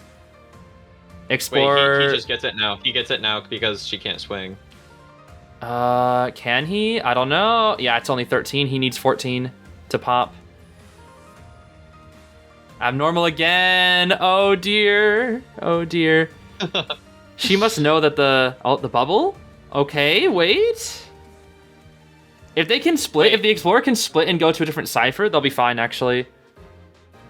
The problem here is that the other 2 survivors are Moongate and the bad corner. Yeah, they're gonna have to survive a little longer. Gardner should be dead here again, but I think the Auntie will be here. Yeah, the Auntie's gonna try to harass again, I think. Oh my gosh, she's so fast. Does she make that? No, she doesn't make that. Yeah. She's gonna chair back over to this cipher. Oh my gosh. There's almost no flute remaining either. Okay, now the cipher will be primed. Will we see... Pop? Wow, what a pop. Wow. Wow. Also, great job taking kind of that roundabout way to not re-get the cat before going for that rescue. That was pretty cool. The issue with that was also the rescue was very late, so it allowed the Anne to pretty much insta-farm the Garnet. So this is going to be a 3k, but not the 4k that she probably wanted. Even then, though, getting a 3k here is really good. That was a really good position that she was in, but also very awkward. Auntie actually does have a chance at dungeon, but it's very... Yeah, no, it's cooked. If she had one more flute, maybe. On Xiaoma. Yeah. Explorer will get out here. That was such a weird utilization of abnormal, because you had to abnormal only like 10% because the Explorer page was 84 and not 100. Very awkward. It feels like a really weird commit. Also, yeah, it was just kind of crazy to get that mind game to know, like, not exactly how much page they have to know. It's like kind of like a big game of chicken there. Right. It's like that. Oh, a breaking wheel on Leo's? Wow, that's risky. I mean, it's Xiaoma. Xiaoma wheel is like one of the best, but even then, that's risky. Yeah, wheel was like Xiaoma's whole thing back when there was like a snippet of time when breaking wheel was like really, really meta, and then he kind of went into a round 2, and now he's like okay, I'm gonna play wheel if I'm gonna win. If I recall correctly, it'll be interesting to see what type of build we see here. I know that, like, just for a matter of consistency, a lot of wheels sometimes will take detention, but with the amount that you have to get here, of course, you're going to see... Insta Trump, most likely. Maybe confined with left-right with some of the windows. Yeah, confined because of maybe Shaq. Some of the windows are just going to be too difficult. Actually, no Inso. It's confined Trump. Interesting. That's some confidence. Play Beyblade, let it rip. What is this skin? I've never seen this before. This is because GG won Koa 7. This is their Koa skin. They won, and they chose Breaking Wheel and Entomologist to get special skins when they won. So pretty much Xiaoma got a win in Koa 7 and is using basically his own skin. This is like his skin basically. It's kind of cool. You know what? As he should. Also, one thing that actually has played a factor here is the fact that there is confined in Trump, so we're actually not seeing insolence. Right. And this should probably be a quick down into the night. Pretty good down, honestly. No excitement needed for his helmet, and we still have it for the ante, which will be really good for later. Arrow will come for the rest of They do have triple tide on this team, actually, because they're probably just looking for a draw, most likely, here, and... I mean, playing wheel on this map is so risky, but so far it's looking okay. I think it just depends on how this rescue goes. Every player has their own preference, and especially when you're in a high pressure situation like overtime, you usually want to kind of go for something that's a bit, definitely more on kind of the comfortable side. Yeah. So I can totally get that. I think my biggest thing is just it's Leo's memory, and Yeah. that's tough for Wheel. Very tough for Wheel. Way too many windows. Some areas are good, but some are bad. That's why he had to bring the confined, it looks like. Might try to get full presence here. And does get full presence. That's actually going to be really good. Ooh. Yeah, full presence is huge. There we go. And we're going to see, this is the second sharing here. And I believe this is the ante coming here for the rescue now. She actually does swipe the trap away. That's interesting. I remember when that was added into the game, when you could swipe away like the bombs and the traps and stuff like that. Oh yeah, just another reason why Auntie's so broken. Down goes the knight. Yeah, not having Flywheel on the knight, only character on the team without Flywheel, is actually just the perfect chase for Wheel. Although ciphers are climbing. We might actually see potential for that 4K now. I mean, they have 3 extra ciphers, but it's also max excitement. Wheel. Oh, the prediction! But you can't drop the paladin time though, because the excitement's still up. That was good though. Wait, I respect the attempt. I don't know how that never crossed my plane of attention that he carried excitement here. Yeah. That's actually, yeah, that was fantastic. We might see, yeah, I was gonna say we might see the jump jetpack here. The jetpack joyride. A free, indeed. Oh, missed the second stun, but I think it'll be fine. We got Beyblade references, jetpack joyride references. We got it all. Truly. No more flute on this ante. She will go down to a snap here. Snippety snap. And Thanos has taken you out. Truly. There we go. They actually... I think you're right there. The 4K chance is pretty high here. I was gonna say he's gonna swap to Peeper. Normally it will be Peeper, yeah. Gonna go with Peepers. This is like old Wheel gaming, because it was always the thing that they would carry Blink and then they would swap to Peeper to Slug.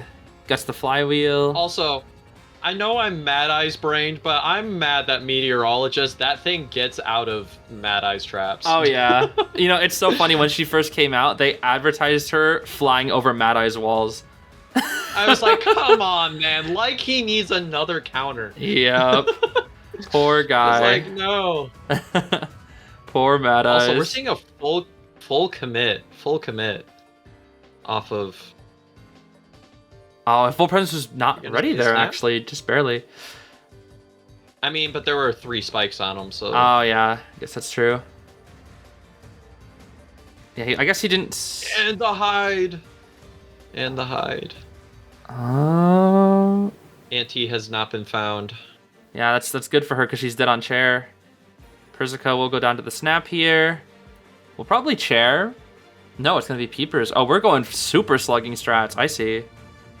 He wants the win. This is old school right here. This is old school. Sometimes the old school works. I mean, Airplanet is dead unless he gets a crazy flywheel here. It's the only way. Ooh. Flywheel? Snap isn't up just yet. It will be in 2 seconds. And snap. See ya. Snap is up in 2 seconds. They're going to have to pop here as well. Okay, none of them have borrow, but they have to pop here. Yep. So WG needs to get 1 out here, but it's going to be the Meteorologist on the gate. And it looks like Auntie will go for the rescue. Mm-hmm. Yeah, if they get one person out, it'll come down to time. Ooh, nice blast. If he had found Auntie at any point during this, it was just cooked. over, because it was immediately cooked. No self-heal? Wait. No There is a good chance. And Auntie is dead on chair, but not going for her because he wants the 4K. I think at this point, if it goes down to time, I think GG still wins, but we'll see. Aeroplanet should be cooked here. No snap. He runs into the trap. Down we go. And will he slug or chair? He's going to slug. He's going to continue slugging. Wow. Continuously slugging. Will Auntie's going to go for the heal. I was wondering if Anti was gonna go for the gate while it was open, and then maybe survive brawls. Yeah. At least puts more pressure. This is where things get a little tricky because there is no full pres right there. We still have a flywheel. And I guess Anti is dead on chair, so it's really close. Shama's putting on so much pressure with his wheel. Anti will be cooked here no matter what. Snap. We're gonna see it chairing, right? Yeah, we see. Yeah, because she's dead on chair. They go for opposite gates. They get one here at least. I think they get a draw because what Persica can do is open the gate and immediately bottle upwards. If she needs to, just cloud out. Oh, yeah. Well, not necessarily. Era can go for dungeon. He has dungeon. Era's going for dungeon. And that's it. WG will win. Wait, that's huge. Yeah, WG wins now because of that dungeon escape. Oh my goodness, that dungeon. They were so lucky with that dungeon positioning. I can't even lie.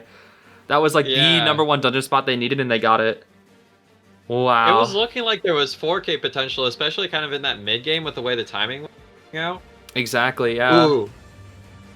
We're going to move on to ZQ and MRC. I love watching Dong Shui play. I'm excited to watch this. Oh, DX, yeah, DX is so good. It's just, he used to be like God, and now he's like he like goes up and down in terms of like how he is like currently. Unfortunately, we didn't even get to see him in KOA 8 this year, sadly, but I'm really hoping next year he'll be able to show his stuff again because he was like the #1 trailblazer, I feel like, of this game, always inventing like the new meta strats and stuff like that. Lucky Guy will go for the book. Did he see him? He did not see him. He has the Explorer. Oh, no, that's just the Explorer book. Never mind. I thought that was Lucky Guy for a sec. That's just regular Explorer. Although still being very, very sneaky. I'm also looking... we've got... Oh, I found him. Bailu here. I remember Bailu, watching MRC and when XC was playing for them a lot. And I remember XC was like a crazy AND player they had on the team. And I also remember that the MRC survivors were like really, really good. Oh yeah, MRC is in general very, very good. I was always really impressed with XC's Dream Witch because he played a weird Dream Witch where he always went Insolence Blink Detention instead of the classic Detention Trump Patroller with Witch, which was very interesting. And he actually that Dream Witch saw a lot of good results too. I love Inso Dream Witch. It's what I run most of the time in ranked nowadays. I'm running a lot of the Inso Blink. I see. Yeah, it's a weird one, but it's like a lot of what people aren't ready for. Allows you to get kind of like the early map presence, and then sometimes you can get some stuff really early with multiple leeches on the board. Especially if they're like kiting into each other. Yeah, I feel like I like Dream Witch is obviously like if the servers mess up, the game is cooked. But it's like if you are in Dream Witch, yeah, it's super messed up because then you can just like tackle on so many different leeches and have so much map pressure. And I feel like the pace of this match is relatively quick. Yeah, I was about to say we're already like almost 3 ciphers done.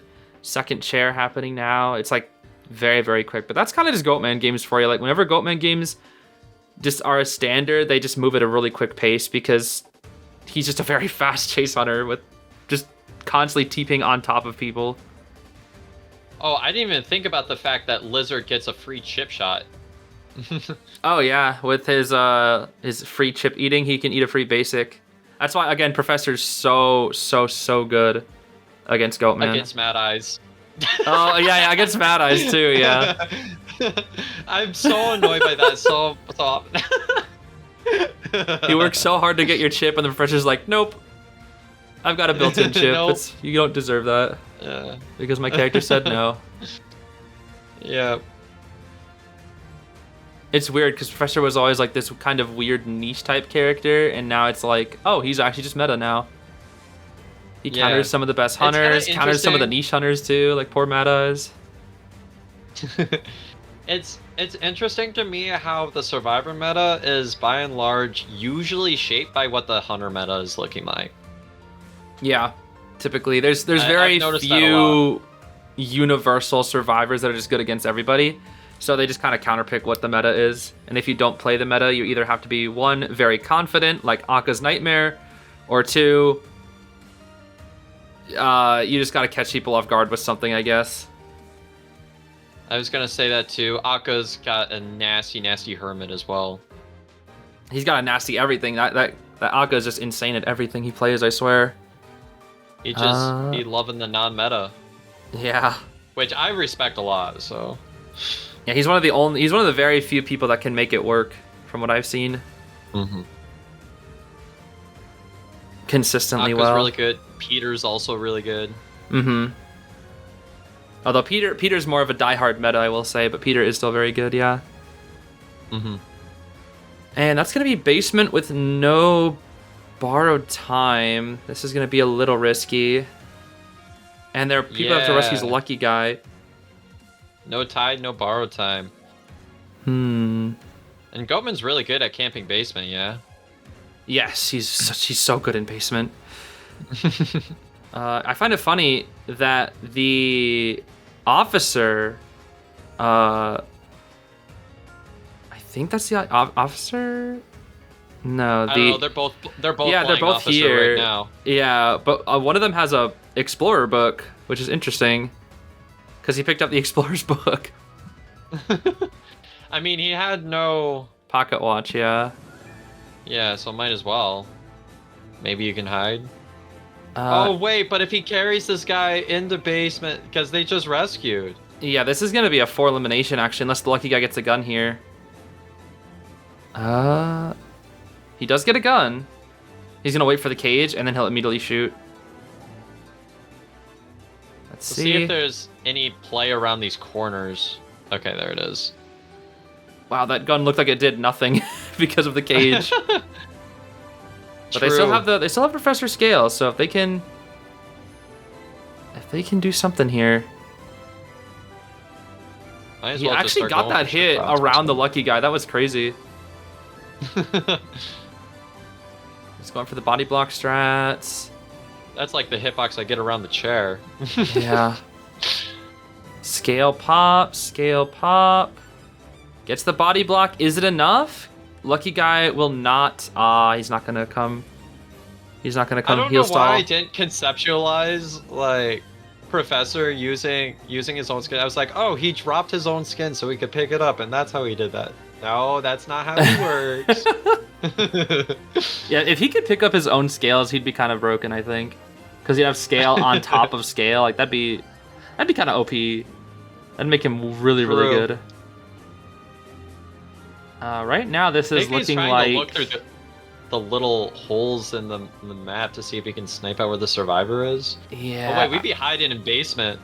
This is gonna be really awkward if he finds them there. Yeah, I think at this point they get like a 1 because he's probably a little too scared to TP because he doesn't know what gate the lucky guy is going to. Looks like the lucky guy went from the other gate all the way to this one because you'd assume he'd be at that gate, and that's the mind game that might actually do it. Yeah, no. He mind gamed him. I don't think it'll be. I mean, he could still cage all the way back. That's the thing. He has 4 potential cages. He could go all the way back if he does double cage. Oh, but he's gonna get tinnitus from the bot, and that's gonna be a draw. Bot. No, the bot.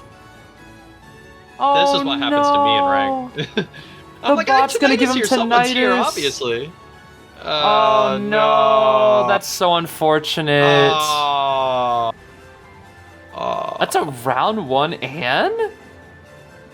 Hey, yo. DX with round 1 and? That's risky. I guess the comp is somewhat and friendly, but even then, that's. I guess you only need. I guess maybe it's like if your Goatman got a draw. It's something that's weird because now that there's a Hunter global ban system in tournaments, we see a lot more.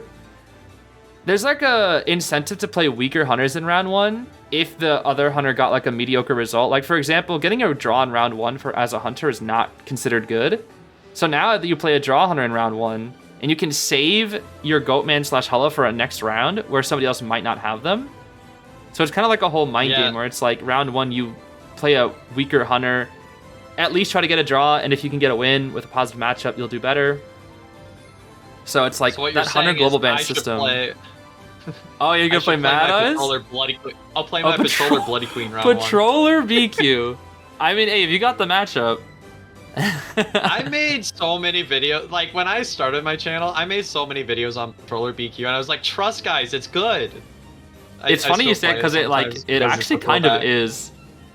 I've been saying this since season 9. It's because like the timing works out just right, where you can get like your first mirror and then you get that patroller, that cooldown. Normally you'd have to wait on the blink, and I was getting so many matches where I'd just been getting two mirrors and then my blink is just kind of useless. So I was like, I can do that, and then because a lot of people wait until the last second to rescue against BQ, I can just use my patroller, stall it out, and now it's after half.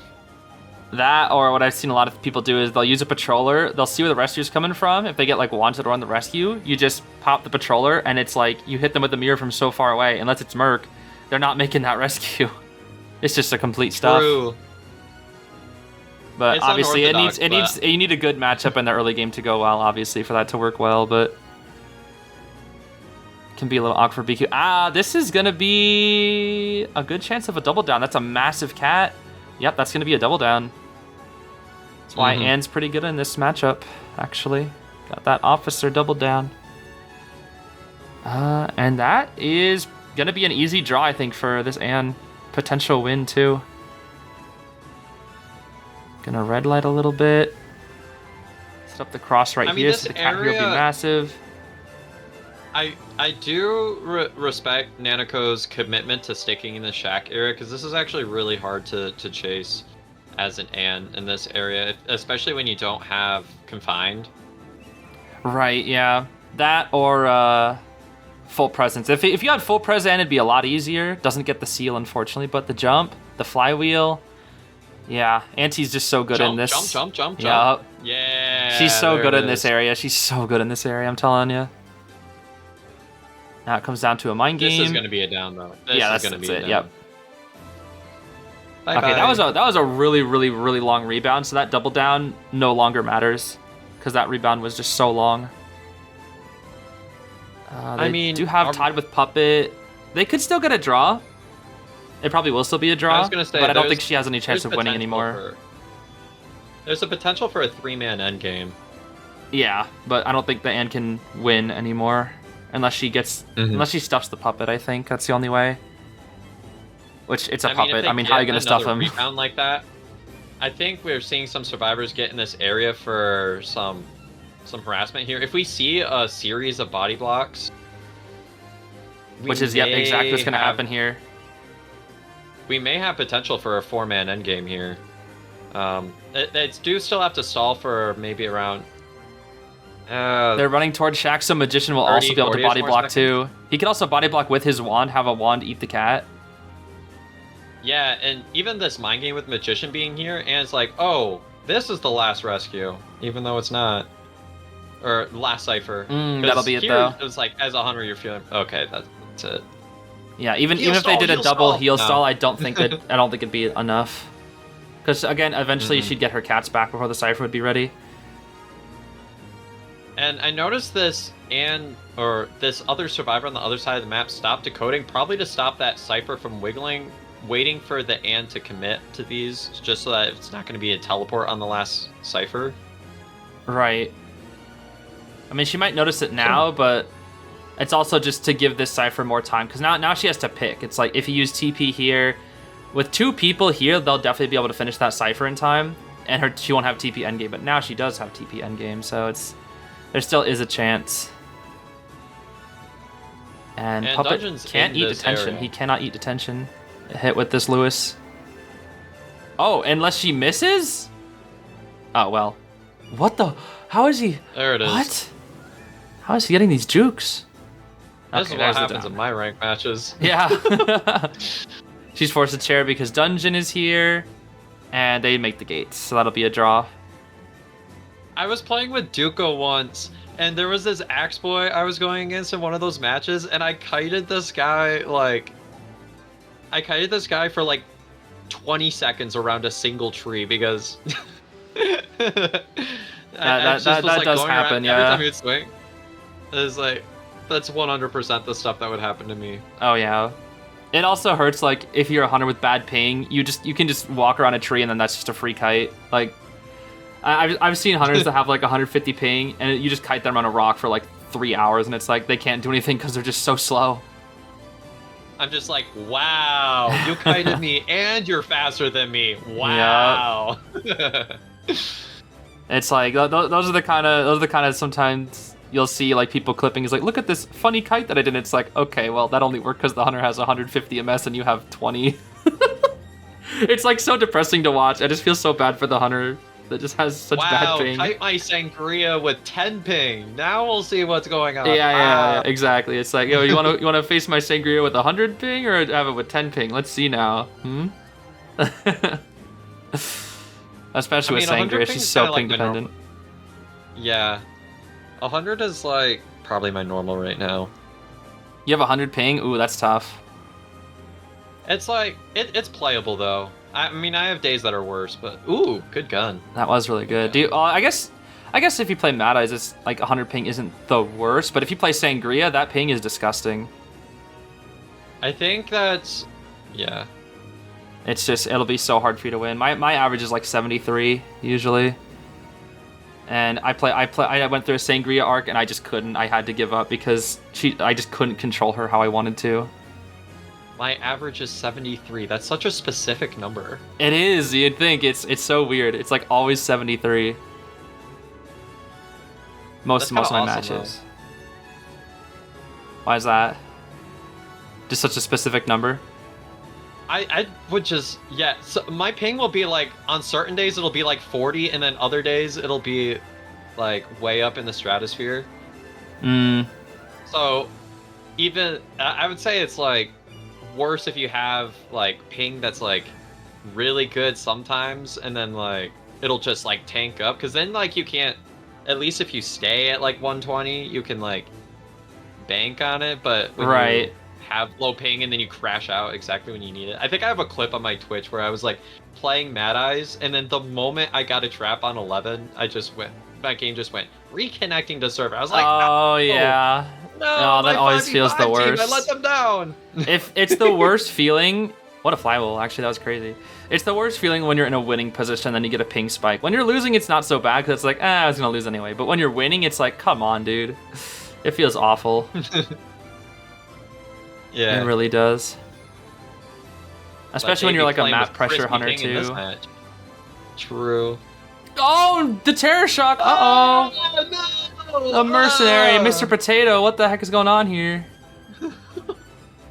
All right, well now we're gonna get a free 20 seconds of body blocking.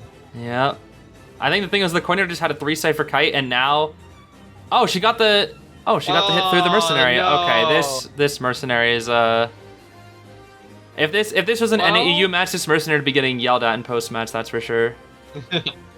Yeah. I'm thinking, well, the survivors still have something they can play for, though. Like, the ciphers might just be enough where it's just kind of okay. Oh, yeah, I think it'll be fine. It's just only one person can decode, so they have to get to that 84% cipher. And the Merc is not going to be able to heal in time. The patient needs just a good rescue. It's the only way. He needs a good rescue and body block.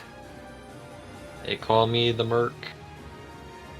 I'm all for the work. I stall to divert their attention. Oh! She got it. And yeah, because the mercenary terror shock, now she's gonna draw. That actually would have been a 4% game because that was a 3 cipher kite, and because the mercenary got TS now, it's gonna be a draw. That's pretty tough for MRC. I do kind of feel bad for them, but it happens. Especially with Sangria's swing speed, it's like almost unreactable. I remember, yeah, because MRC is like the team that performs well against Sangria too. Oh, this poor mercenary is just having a bad day. That's, yeah.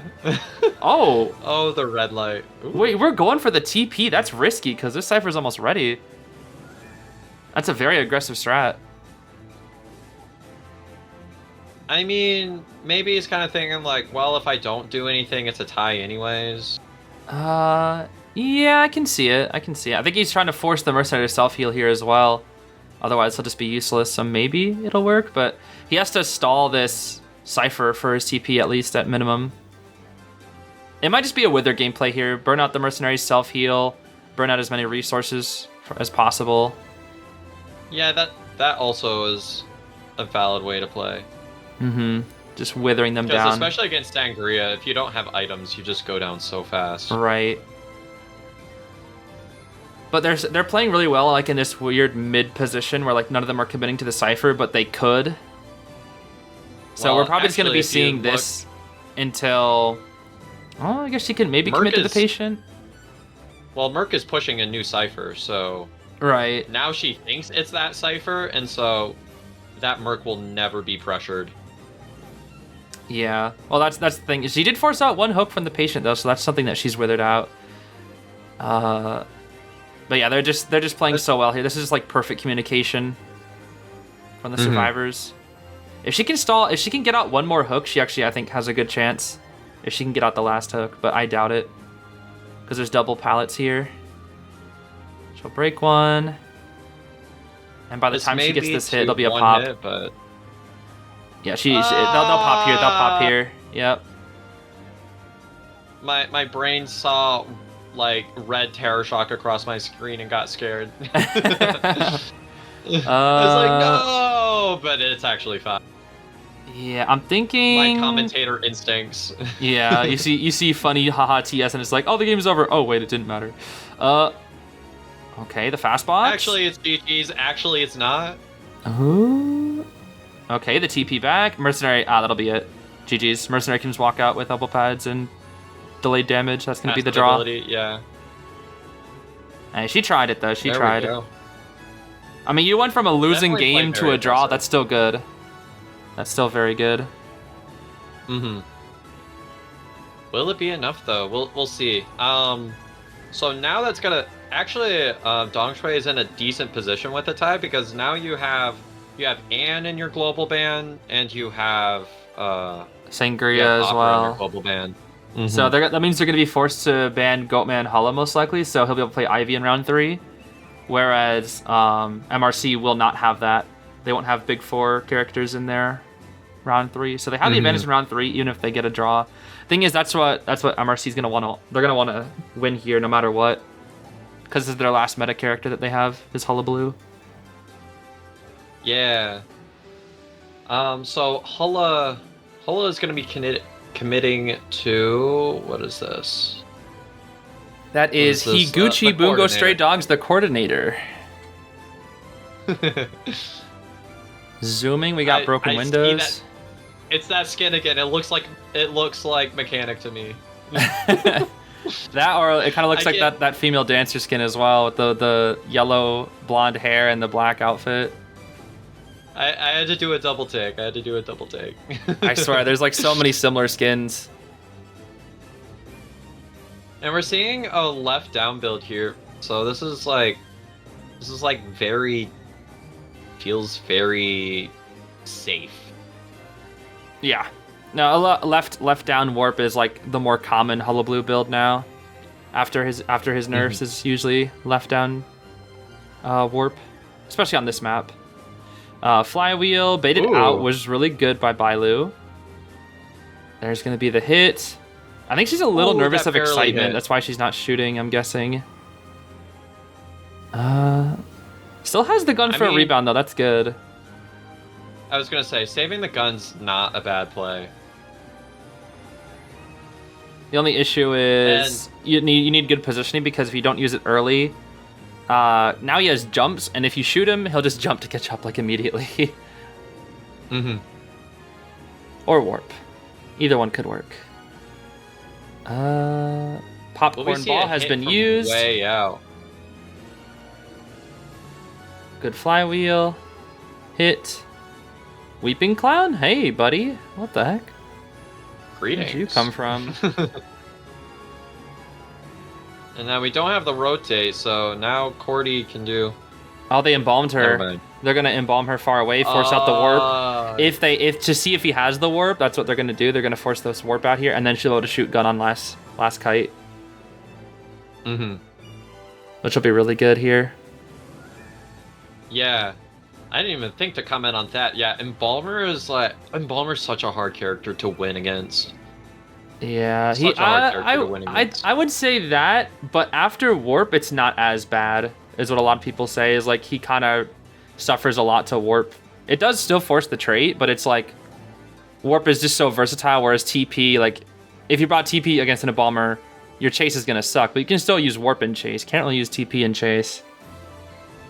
So I think I'm still like old meta brain where I'm like, you can't win against Embalmer, it's impossible. yeah, I will still say it's hard. Like he's a really aggressive character to like just push Cypher Rush just so hard, but it's definitely like warp is still a tool that really, really helps. And Weeping Cloud gonna get support to the coordinator.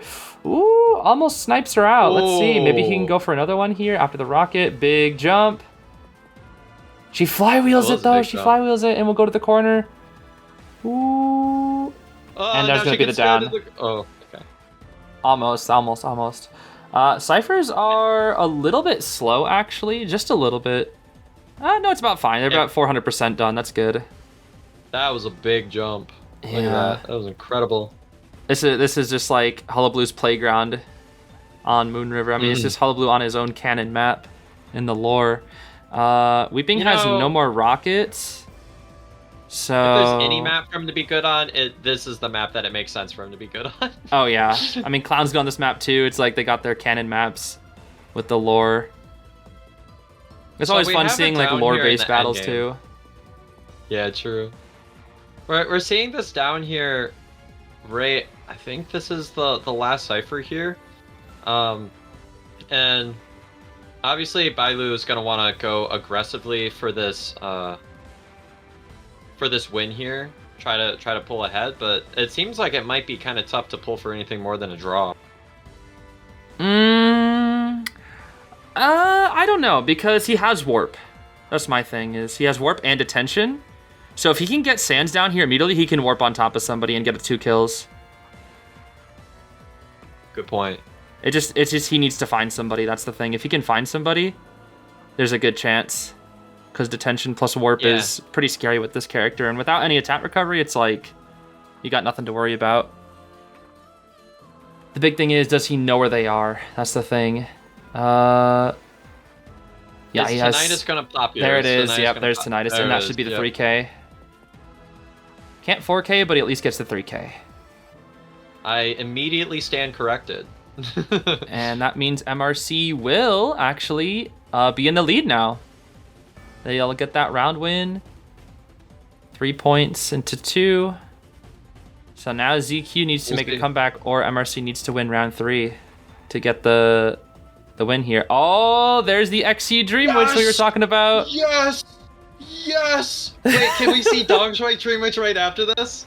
That would be awesome. A battle of the Dream Witches. That would be so good, actually. It's always so epic when he brings it back. I know. I love it whenever I see 2 Dream Witches in round 3. It's like, I feel like that's like such a battle of skill, where it's like, because Dream Witch is such a just difficult character. It can be played in so many different ways, or it's just, which battles are just like, I just feel like are so interesting. So and it is the detention inso. It's the detention inso blink. Yep. It's blink. Yeah, there it is. The standard XC build. And you know just by the comp that if there is a Dream Witch, it's going to be blink, because of the fact that usually when there is an Antiquarian, you wanna carry blink. You think so? Yeah, usually there's like kind of matchups that Dream Witches kind of think of. If there's an Antiquarian, a lot of times you want to be able to kind of put that pressure on with blink, because I don't know, I find it's really hard to play Patroller against Antiquarian. Against like Antiquarian specifically. Like she's a really good harasser and kiter against Dream Witch here. But the survivors probably are already planning on blink because that's what XC likes to run anyways. Yeah, XC's very known for that. I think here, probably gonna drop the pallet and just, but there's the blink. Yep, there's the blink. Probably wanted to try to force the leech hit there. That would have been a good idea, but now with this blink being ready soon.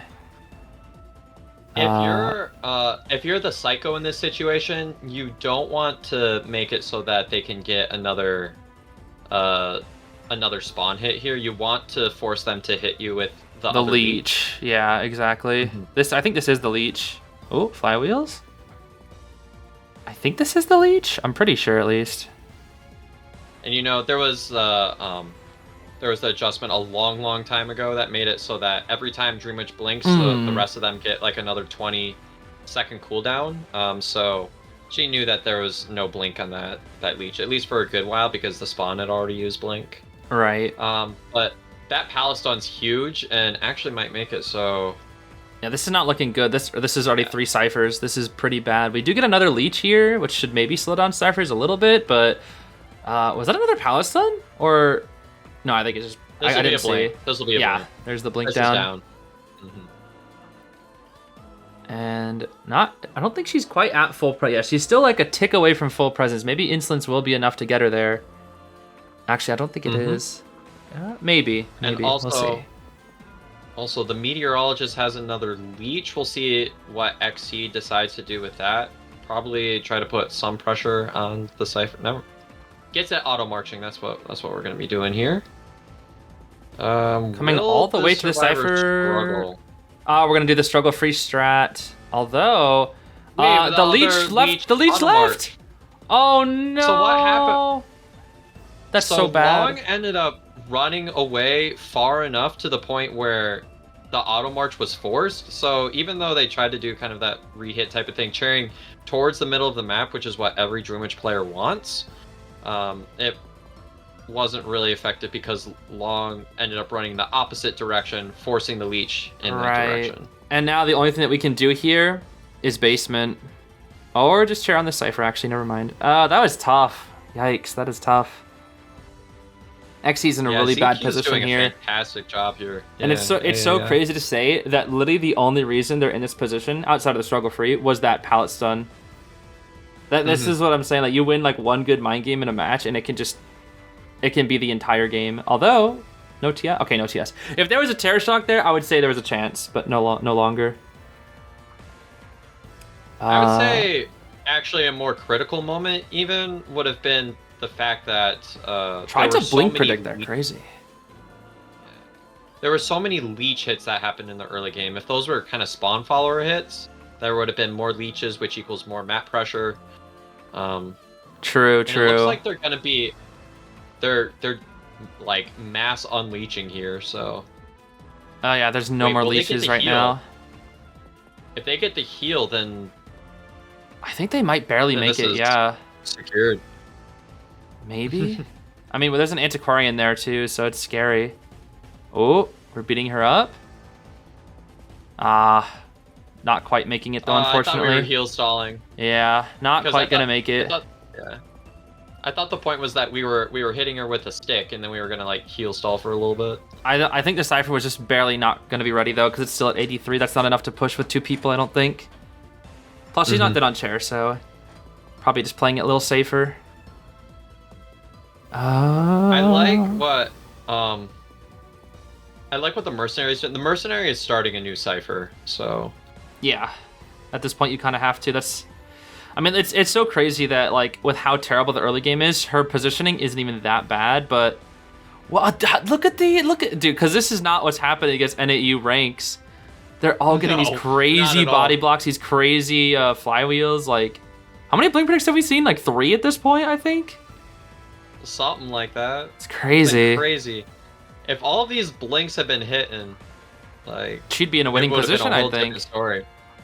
And even though every survivor's injured, like the survivors are still in a really good situation. Every one of them has borrowed time, so even if a survivor goes down, they can pretty much rescue for free. Yeah, and I think the issue is she's been blinking left and right, but now she's out. She has no more blinks to use.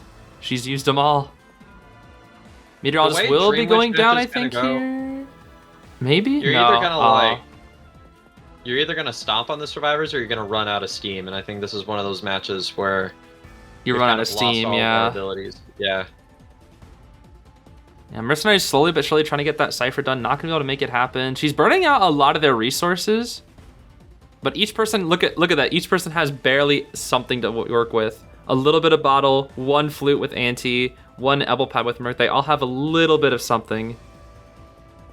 Yeah, and I think like burning your resources against Dream Witch isn't as bad as some of like the other meta picks, because any survivor is going to be able to force at least a sandwich or a blink just by because like a base follower is not going to be able to do a whole lot on its own. It's still good being able to draw out a lot of resources, but you can see, also for all y'all survivors looking here, look how this mercenary is using transitional kiting to their advantage. It's forcing the spawn follower to be, it's forcing XC to always switch back to the main body just to extend that radius.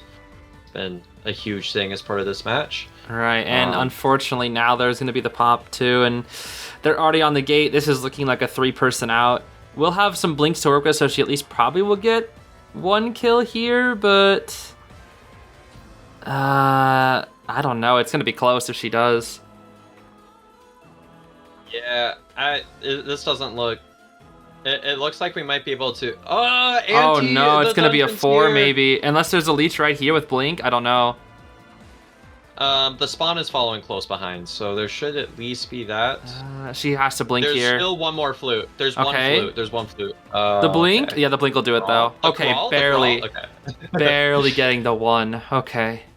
And DX will play Gamekeeper. Is that Thief? Yo! I haven't seen a Thief in it's been I don't even know when the last time I saw a Thief was. That's crazy. Creature is back. Creature Gaming, bro. I haven't seen this guy in... I think it might actually have been like an entire year since I've seen Thief in competitive. I'm not even kidding. It's been so long. What in Dong Shui's lineup are you countering with that? Maybe Geisha? Maybe. He already missed his hook. Oh, that's unfortunate. Yeah, he's got Claustro Gamekeeper. I think as long as he draws, he forces overtime. If he gets 3k, I believe that's the win. So he's gonna chase the Thief. I wonder why he's gonna chase a Thief. Maybe because Thief sucks. Perchance. Let's see. What can a Thief do to a Gamekeeper? Let's see. Wow, Thief! What a great character! What a great character! What a great character. I remember there was a point where people were attempting Thief against Sangria. I remember that was a thing. It was on this map too. Because he would walk out in the open and there was nothing she could do. It was a very niche counter to Sangria. And he's dead. And he's gone. Thief's broken. Yo, I think Thief might be broken. Thief is OP. Thief is OP. Thief is OP. Never mind. Thief is bad. Thief is bad. I love how you have the same mindset as me. As like when a player makes a good thing, it's like, oh, their character's broken. Oh no, they're trash when they die. It's like the same brain cell. I love that. Oh no. Also, Meteor's the only one with tie. That's interesting. She's pretty common with tie, but no tied forward. Interesting. Guess they want to harass. Little trap here. Yep. No, watch. This Gamekeeper hooks Terror Shocks on chair. Classic Gamekeeper gameplay. Oh no. Or just hooks right there. Oh, okay. Probably just trying to be a little more consistent. Oh, scary. Okay, gets the body block. All right, will Thief actually secretly be OP? Let's see. Well, if I'm Gamekeeper here, I'm fine hooking Meteorologist. Oh, Thief's broken! What? Oh, Thief's busted! Thief is broken! Oh, MRC! Well, that's funny. That's funny. He's just gonna go for the... What? Oh, for the forward, I see. Forward, yeah. Makes sense. Thief is broken. Thief got away from Gamekeeper. You can't play Gamekeeper. Oh, here comes a big stun. Make sure there's no big booty stun there. Yeah, you don't want any hook TS there. Big hook. There's one. There's the down. We have another trap. It's gonna be hard to harass this then. Ooh. Forward's pallet dropping speed. Oh my goodness. Infinite hook. Yeah. Yeah, infinite hook. Will he still try to harass? There's the trap. He goes around the trap. It works! But she fell into Kinda. it. I thought Thief was the one that fell into it. Oh. Wait, it works! It works! She misses Hey, the yo. wind blast, though. If she got that wind blast, that would have been actually a game changer. Oh my gosh. Forward can't do anything. Never mind. Oh, the trap guess he again. There's so can. many traps. Oh gosh, you he look stalled at for a the lot of ciphers, time. The survivor on the 90% one can maybe teleport. That's an aggressive play. Yeah, that's really it's aggressive. Thief. It's Thief. Thief's broken. Thief. Never mind. Thief is bad. Oh no. 3 down survivors. Oh, Last no. chair is here. Acro has to get over here. He's going basement. Oh my Hey, goodness. yo. They could try to double rush a last cipher, but I don't think it's going to be enough to secure a 3 or 4-person endgame. What was that? I've never seen that before. That was jank, but it worked. The Acro bomb, he teleported down. That was interesting. I think that's like a tech that you can do, but I haven't seen it in basement used before. Interesting. Hook Terror Shock? Hook Drop Terror mechanic Shock? could be kind of weird. Ooh. Hook Terror Shock. Oh, he got it! Notice that. Oh He got it! no! Basement party. But the forward! He knew! He knew! Incredible. He If heard I'm the playing ball. Hunter in this situation, I'm like, ain't no way Forward got football for that. Yeah. After all those stuns he already got. Ain't So- no way Forward got the ping to get a stun with that much football. Right. I mean, in tourney, with that 10 ping, you got football for days. That is true. I think... Yeah, I don't think there's any way MRC wins this now, because this just looks like easy 3K. Forward does have flywheel, so maybe, but... This is Gamekeeper, it's basement. He has trade. Basement Gamekeeper's scary. Oh, yeah. And you only have 1 flywheel. I don't even think he's actually gonna rescue? I guess Acro does have bombs, but This should be a 3K, no? I think so. Unless... Oh, Thief's broken! Thief! broken! Flashlight Thief from the grave! Thief's broken! No way. No way. Thief from the grave is gonna... Yo! No way. The flashlight. No! Oh, Thief is well- broken. No, Thief's bad. Thief's bad, yep. Today we have found out that Thief sucks. Actually, that's what we learned here.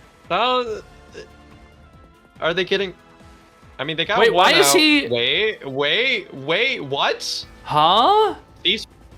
It was because of the thief. It was just all because of Thief Thief is being broken. Yeah, The definitely. thief is busted. Yeah, the thief forced that teleport. Uh-huh. From the grave. He scared him. Oh, that... Okay. What? That's so jank. That was very jank. Is Meteor dead on chair? I don't remember. I think she is? Or... No, she's not. Okay. He's gonna go to the other gate. Acrobat's gonna try to get a rescue. He's gonna go corner house. I mean, he's stuck in corner house and there's nothing there. He has tinnitus. He's gonna sit here farming infinite hook because Gamekeeper mobility is nuts. Yeah. And the survivors, I think they feel pressured to make a play here, kind of something. I think can they at need least to get draw. They one need to out, draw, otherwise they lose. I'm pretty sure. Oh, this is it. This is it. Notice how he's going yeah, for these GGs. kind of more non-committal hooks, always having something in the back so that the hook's not going to fail. Yeah. Very, very good gameplay. And that's gonna be the win for ZQ. Dang. That's pretty good. I agree.